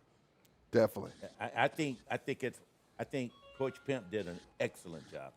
Definitely. And continue to do an excellent job. Yeah, he's been the secret sauce. Definitely. He really has been that. And Definitely I mean, a secret you sauce. ask us about being where we are right now. In my wildest dreams, I never would have thought that the offense would be as prolific as it has been, continues to be. And the buy-in that you see growing each and every week. Yes. Not just in terms of the players, but there are people around this conference looking at Bethune-Cookman, trying to figure out what has happened down in Daytona to awaken this sleeping giant. To even think about the whole coaching saga, and that's still kind of fresh in everyone's mind, to go from that, to go from possibly not even having a team to where we are today, you can't help but tip your hat off to those guys, man. You can't. Yeah, because what we have often said, and what has been said by others, with Raymond getting such a late start, his first year. This is really his second year. Right. Here. Right. And to see this team GPA up, GPA APR up, higher and higher. Right. Yeah. In the midst of NIL and losing some key players, your best offensive player leaves to go the NIL route, and you come back with a running back room stronger than what you had last year. Yeah, that's amazing, really. It's interesting that you bring that up. Let's hear from one of those guys. My man, Ali Scott. Ali, how is it going? Number 26 for our Wildcats, Mr. Ali Scott. Ali Scott Jr. Let's give it its current due. How's it going tonight, Ali? It's going well. How about yourself?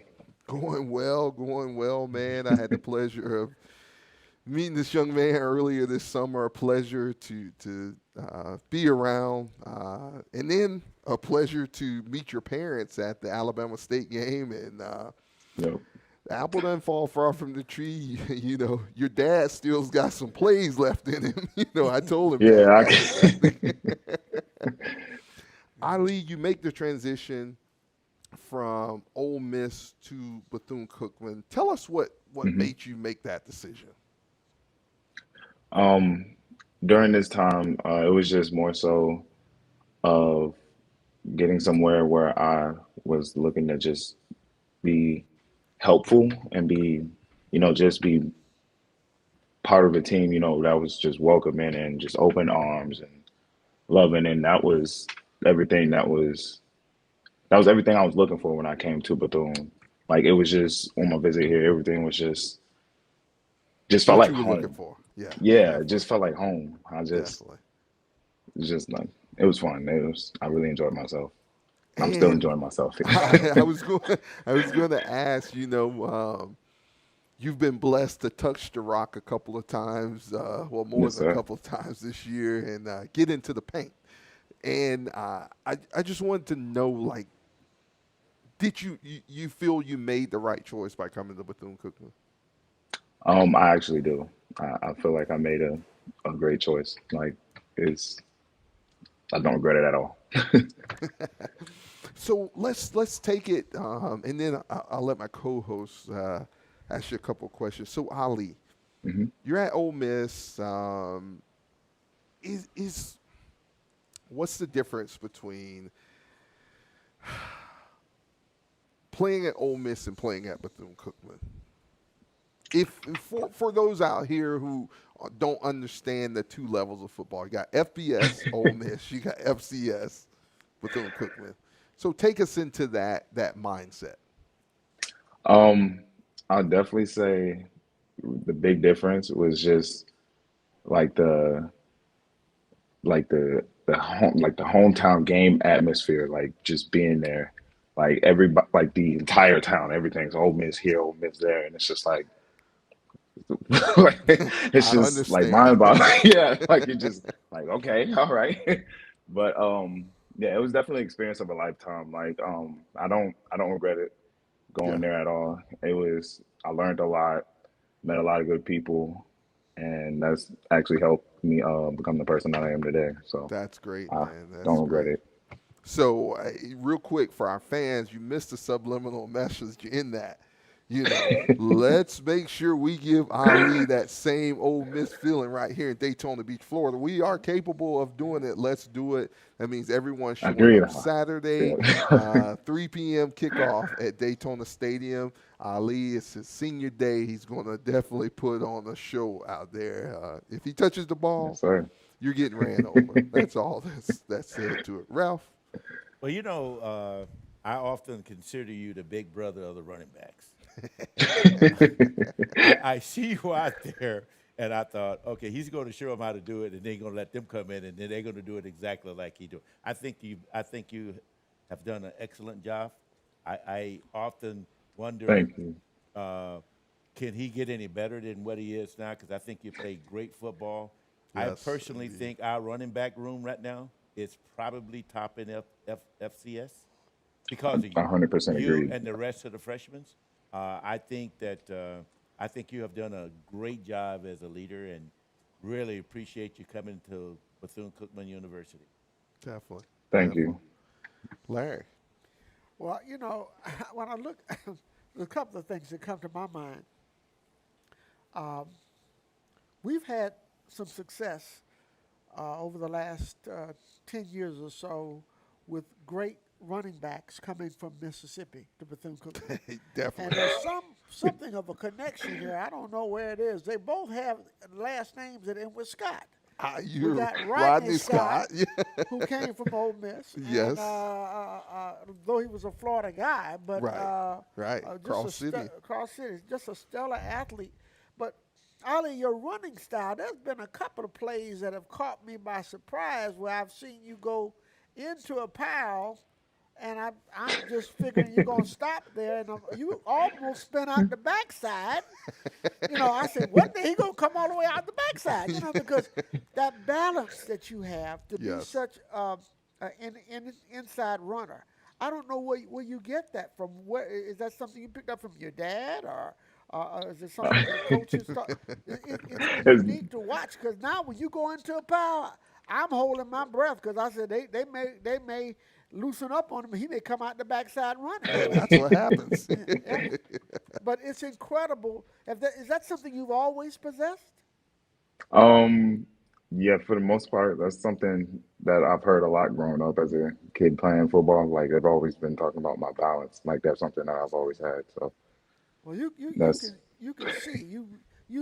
there's only one other running back that I'm familiar with, and that who ran similar. Wayne Allen had the same style. Wayne Allen would go into the line, and he would talk to me all the time. He said, "Whenever I feel them loosen up on me, that's when I say it's time to put that off. motor down and let it go."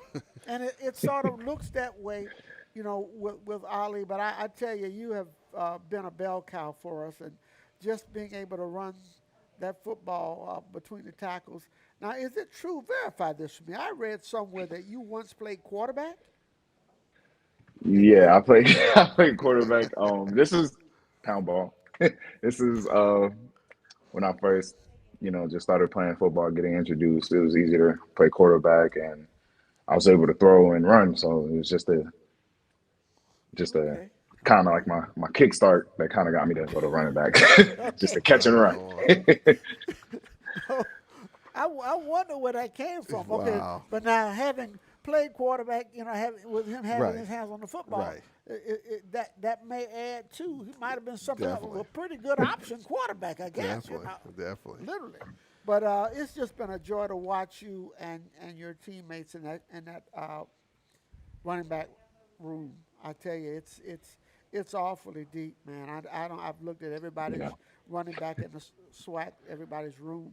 No one compares to Bethune-Cookman. Most people don't even know, who have not seen Bethune-Cookman, how deep we go in that room and the joy that you all play the game with for each other is just so beautiful to see. So I'm looking forward to your senior day probably as much as you are, and I want to see you get your touches and do your thing, homeboy. We're right there pulling for you.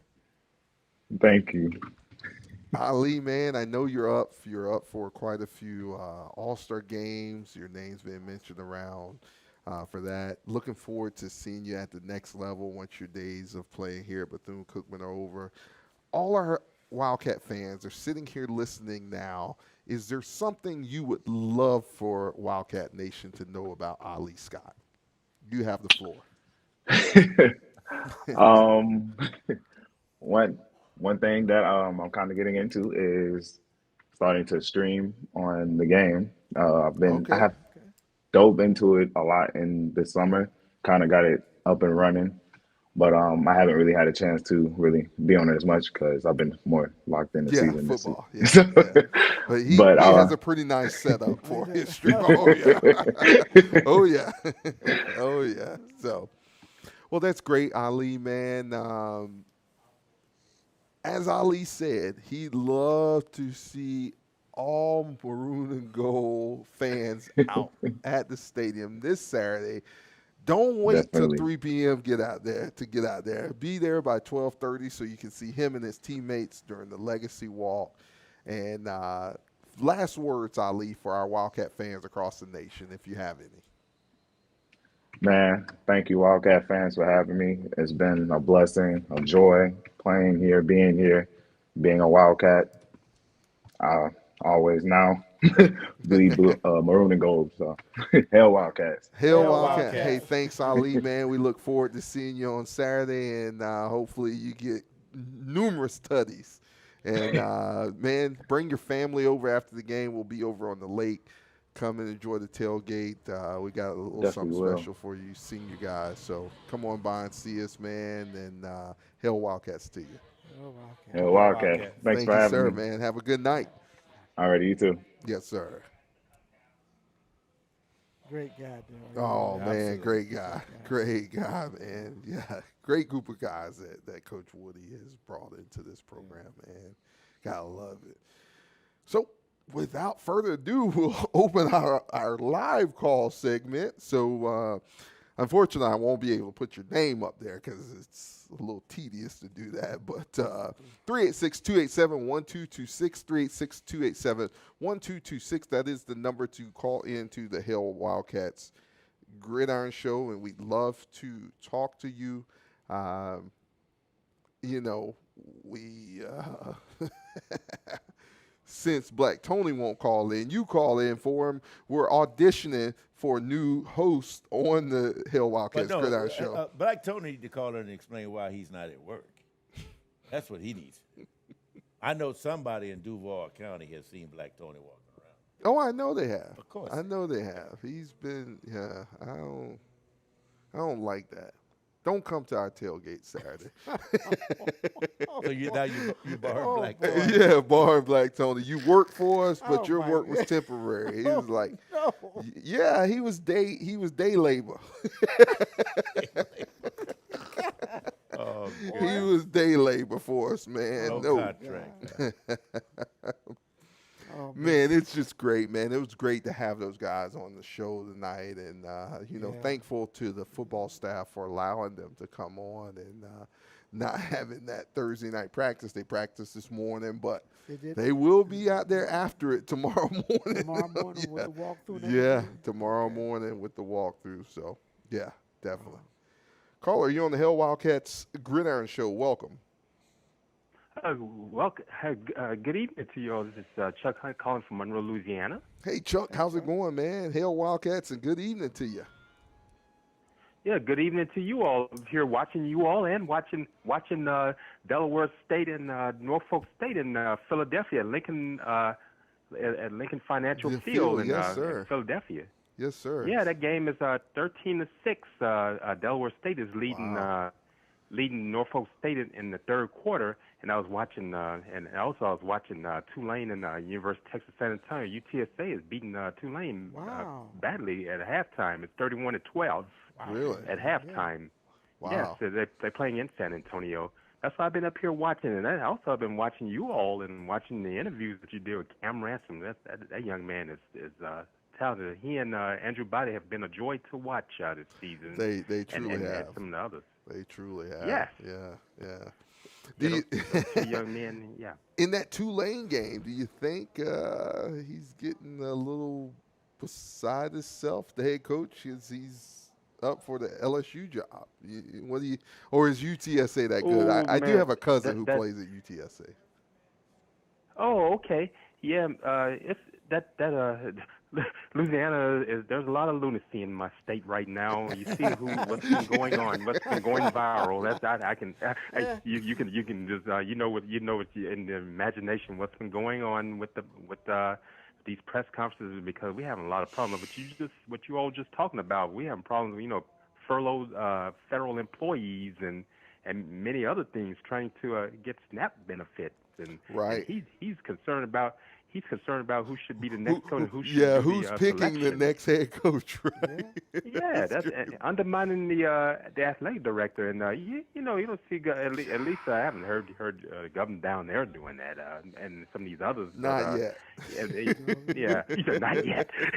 Much has occurred, but not yet. Yes.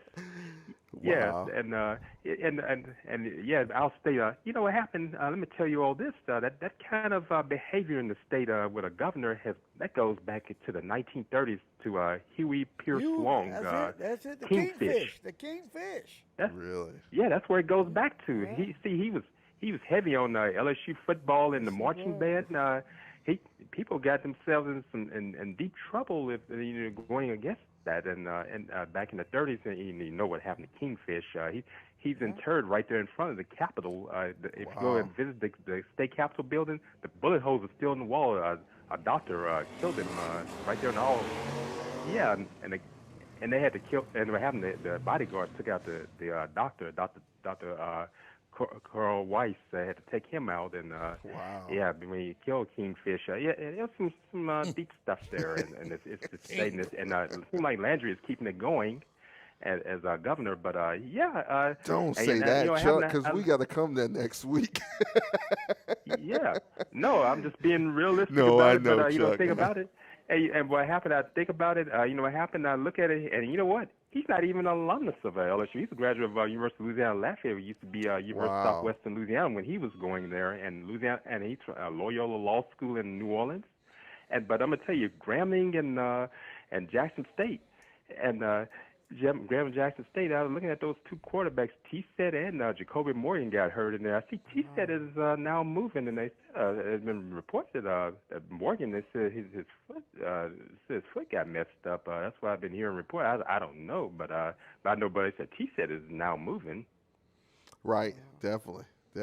So, yeah, it's interesting, man. A lot going on in Louisiana, but I tell you, what is going on down here in Florida, those Bethune-Cookman Wildcats. Yes. Bethune-Cookman. Bethune-Cookman is something. I've been telling my father about you all. I said, Dad, let me tell you that if you just had Cam Ransom on, I told him that there's a young man named Cam Ransom. I said he's the truth. I said you've seen Andrew. I told him you've seen Andrew Body and Jacoby Morgan play. We watched that homecoming game at Jackson State. I said, but I'm gonna tell you, this young man, Cam Ransom, he's something special as well. And he was out there near you. He was at McNeese State before he came to Bethune-Cookman. That's why I went to McNeese State in the 90s. He was there. It just it didn't work out for him with some things that were beyond his control. So he left McNeese and came to Bethune-Cookman.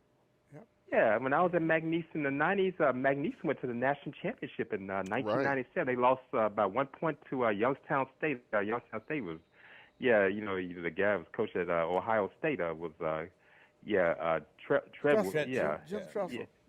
Jim Tressel. Yeah, Jim Tressel was coach there, and Bobby Keith was at McNeese, and lost that game 10-9 in Chattanooga, Tennessee. Frank Wilson, you know what, the guy who used to be coach at McNeese is now the interim head coach at LSU, yes, Frank Wilson. Right. Yeah. Frank Wilson. Yeah. By the way, I'm going to have Frank Wilson's one of Frank Wilson's cousins is married to one of my first cousins, and she is, by the way, his first cousin. She's an alumnus of Vanderbilt.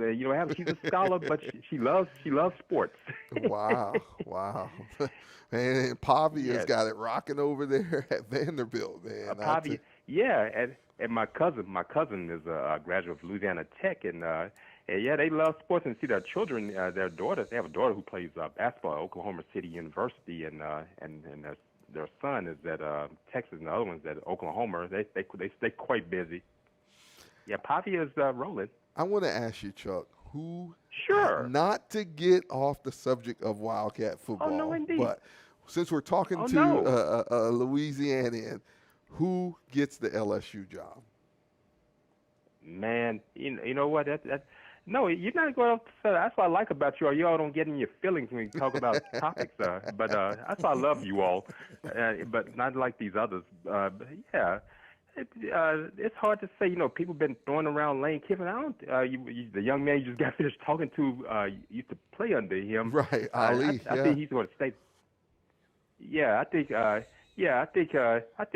Kiffin's going. He loves Oxford, Mississippi. That's just my take on that. It's hard to say who want that job. You know what? And the way the governor's acting right now, it's going to scare guys away from that job. That's what, I'm just being realistic about it. Do you think they'll let Ogeron come back? You know what? That's been floating around, but I don't believe so. Too much foolishness is going on there, and I think Orgeron is just enjoying himself. He doesn't want that headache anymore. That's just my take. I've met Orgeron. I met him when he was at University of Southern California. I went to the game in 2013. One of the nicest guys you want to meet. He's from down there in La Rose, Louisiana, down there in Lafourche Parish. He and Bobby Hebert were high school and college teammates. Yeah. What about my last name to call out to you, Jimbo Fisher? Oh no, indeed. No, indeed. They're not going down that. They're not going down that route. That's just my take. They're not going down the Jimbo Fisher route. And I'm asking that because his name is definitely being mentioned in Tallahassee. Like, would you take him back? And half of the Florida State fans are split because he left us for dead. Now we've built the standalone facility up there at Florida State, and they just unveiled it last week. So, oh man, I tell you, it's just going to be interesting. It is to see. something. Yeah, it's going to be interesting, and who's going to be in these spaces? Thinking about James. Having to get in these big. You know what? You three, you all should go into. What happened? Travel agencies and moving services.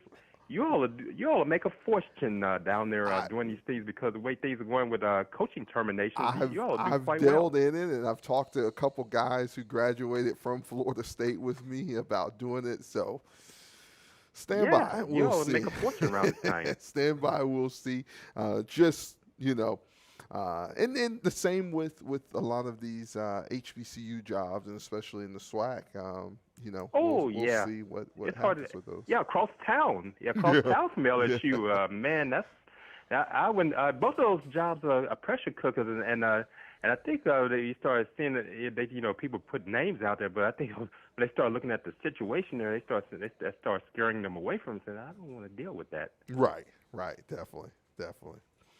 Well, Chuck, man, we thank you, man. Great talking with you always. And, man, it's a myriad of stuff that we could talk about. And one day we're going to do it, probably our season finale show. We'll sit down and we'll talk, and we'll definitely have you on there and in person or possibly, you know, virtual. But we're looking forward to seeing you next weekend when we come to. I'm on StreamYard podcast. I'm on YouTube shows. They bring me on through StreamYard. You see me on video. 10-4. Go back and watch some of the shows. We'll look forward to that. I'm on there with a lot man. of people. We'll definitely look forward to that. I'm on there with a lot of podcasters, and I'm glad your homecoming went well, and I'm glad that people got out of there safely. Yes, indeed, indeed. They might be a little. I mean. A headache. Have headaches, and you know, the homecoming flavors were flowing. So, but it was a great homecoming, Chuck. And you know, as always, before we end the show, Chuck, you got anything to say to us? No, I don't have anything else to say, but I look at what Stephen Holmes was saying. He covered the homecoming show real well. He talked about how they made sure they keep people, keeping people off the field and all. He said things were set up very well. Yes, they were. It was a great. Put that out there. It was a great. And that's the way things should be. And I'm glad that things are looking up for you with your new president, Dr. Albert Mosley. It was great to be able to converse with him. And to ask him a question about that program you all have, BCU worldwide, right? World, right. that's going to help people. Thinking about what you all have been through and looking towards the future. That's what it's all about. I didn't mean to go a long time. No, that's okay, Chuck. That's okay, man. We look forward to hearing from you next week. And Hail what? You say Hail Wildcats. My man. You all are very nice. Yes. Hey, thanks a lot, Chuck, man. We look forward to talking to you next week, big guy. Take care now. All right. You three have a great weekend. You too, man. Thank you. Yes, sir. Good night. 386-287-1226, 386-287-1226. We're going to try one person and see if we can get. Oh, my. Larry, he's taking us down the rabbit hole. He's getting ready to take us down the rabbit hole. Going down. Boy. Hey, man, that would make our night. We want to make sure we're doing a wellness check. Miss Lodge started this. I thought I had him under control. If he don't answer the phone tonight, he's definitely fired from everything. And he ain't answering the phone. Well, hold on for a second now. No, Ralph. It's going to go to voicemail here pretty quickly. He knows y'all lurking. There he is. Leave your name and number. I will call you back as soon as possible. Thank you. Hey, Black Tony. At the tone, please record your message. When you've finished recording, you may hang up or press 1 for more options. Hey, Black Tony, it's all the fans, all your Wildcat fans. They saw you on Saturday, but they're missing you on Thursday night. We just want to hear from you, bro. We just doing a wellness check. Make sure you're okay. Make sure that pork chop that you was tearing up didn't kill you or anything like that. Give us a call back here on the Hail Wildcats Gridiron Show, 386-287.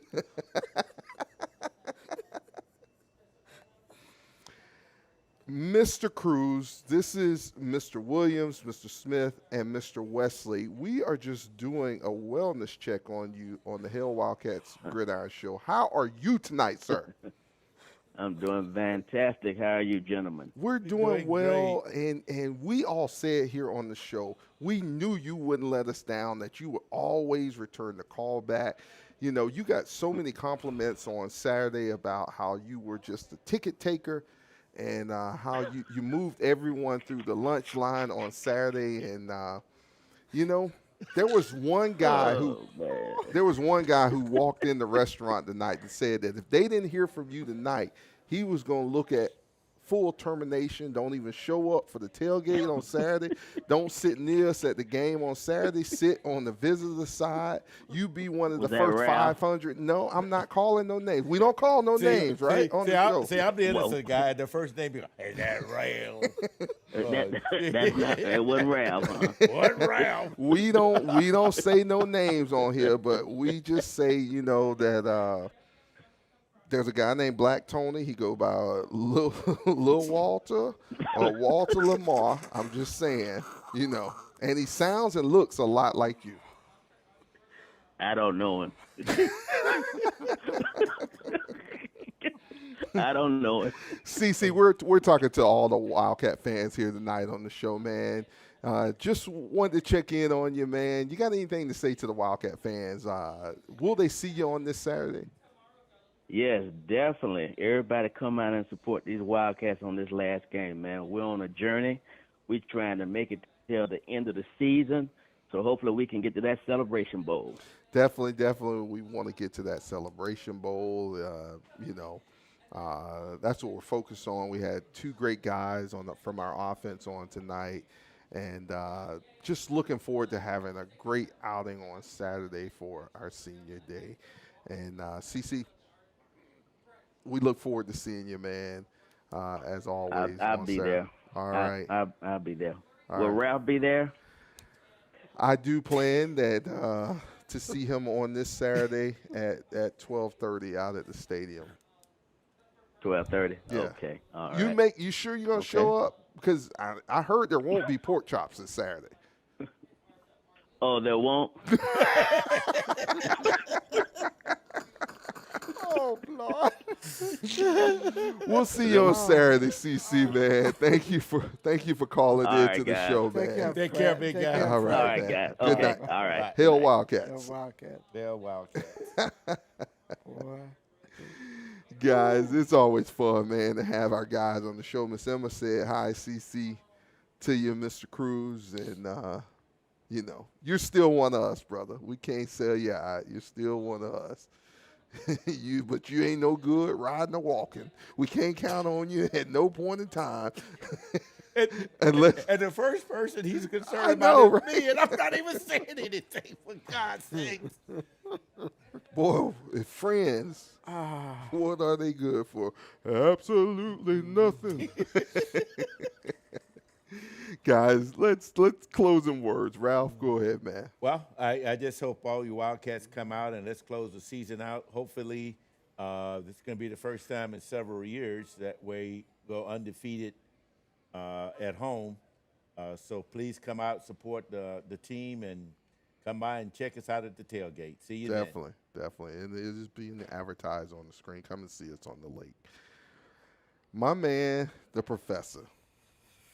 Boy, you all have entertained tonight. I tell you, you all have outdone yourselves.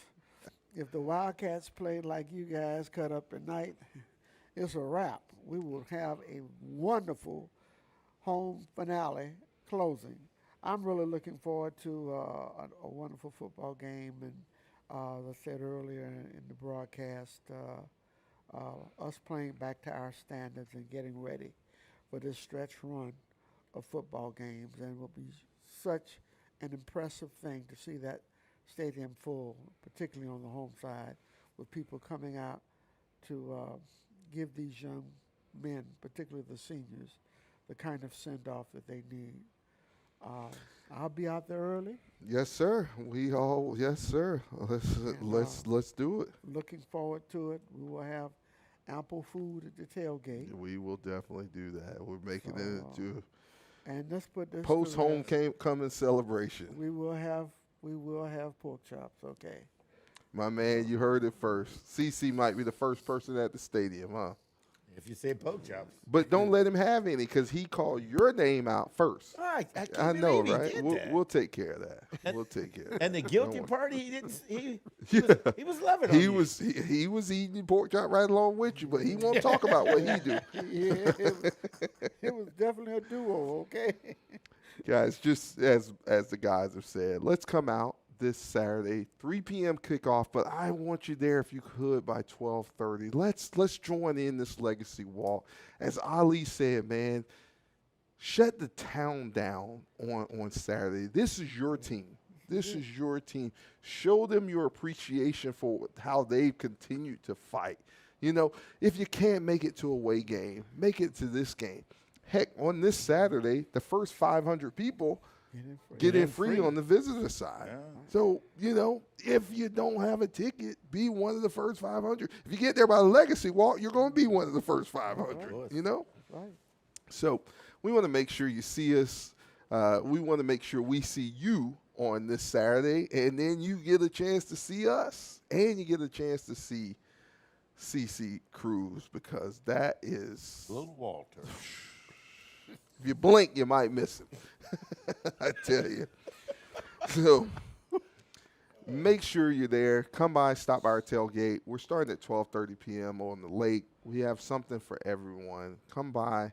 Let's cheer on our team. The weather's not going to be. Bring you a light jacket. Bring you something to stay warm, and we'll make sure we got something to keep you warm over at the tailgate. That's right. And let's cheer on our Wildcats. You'll warm up even more by cheering in the stands, I tell you. So for Mr. Ralph Smith, Mr. Larry Wesley, I'm Darold Williams. And for Mr. Cruse, CC Cruse, I'm Darold Williams. We want to say good night.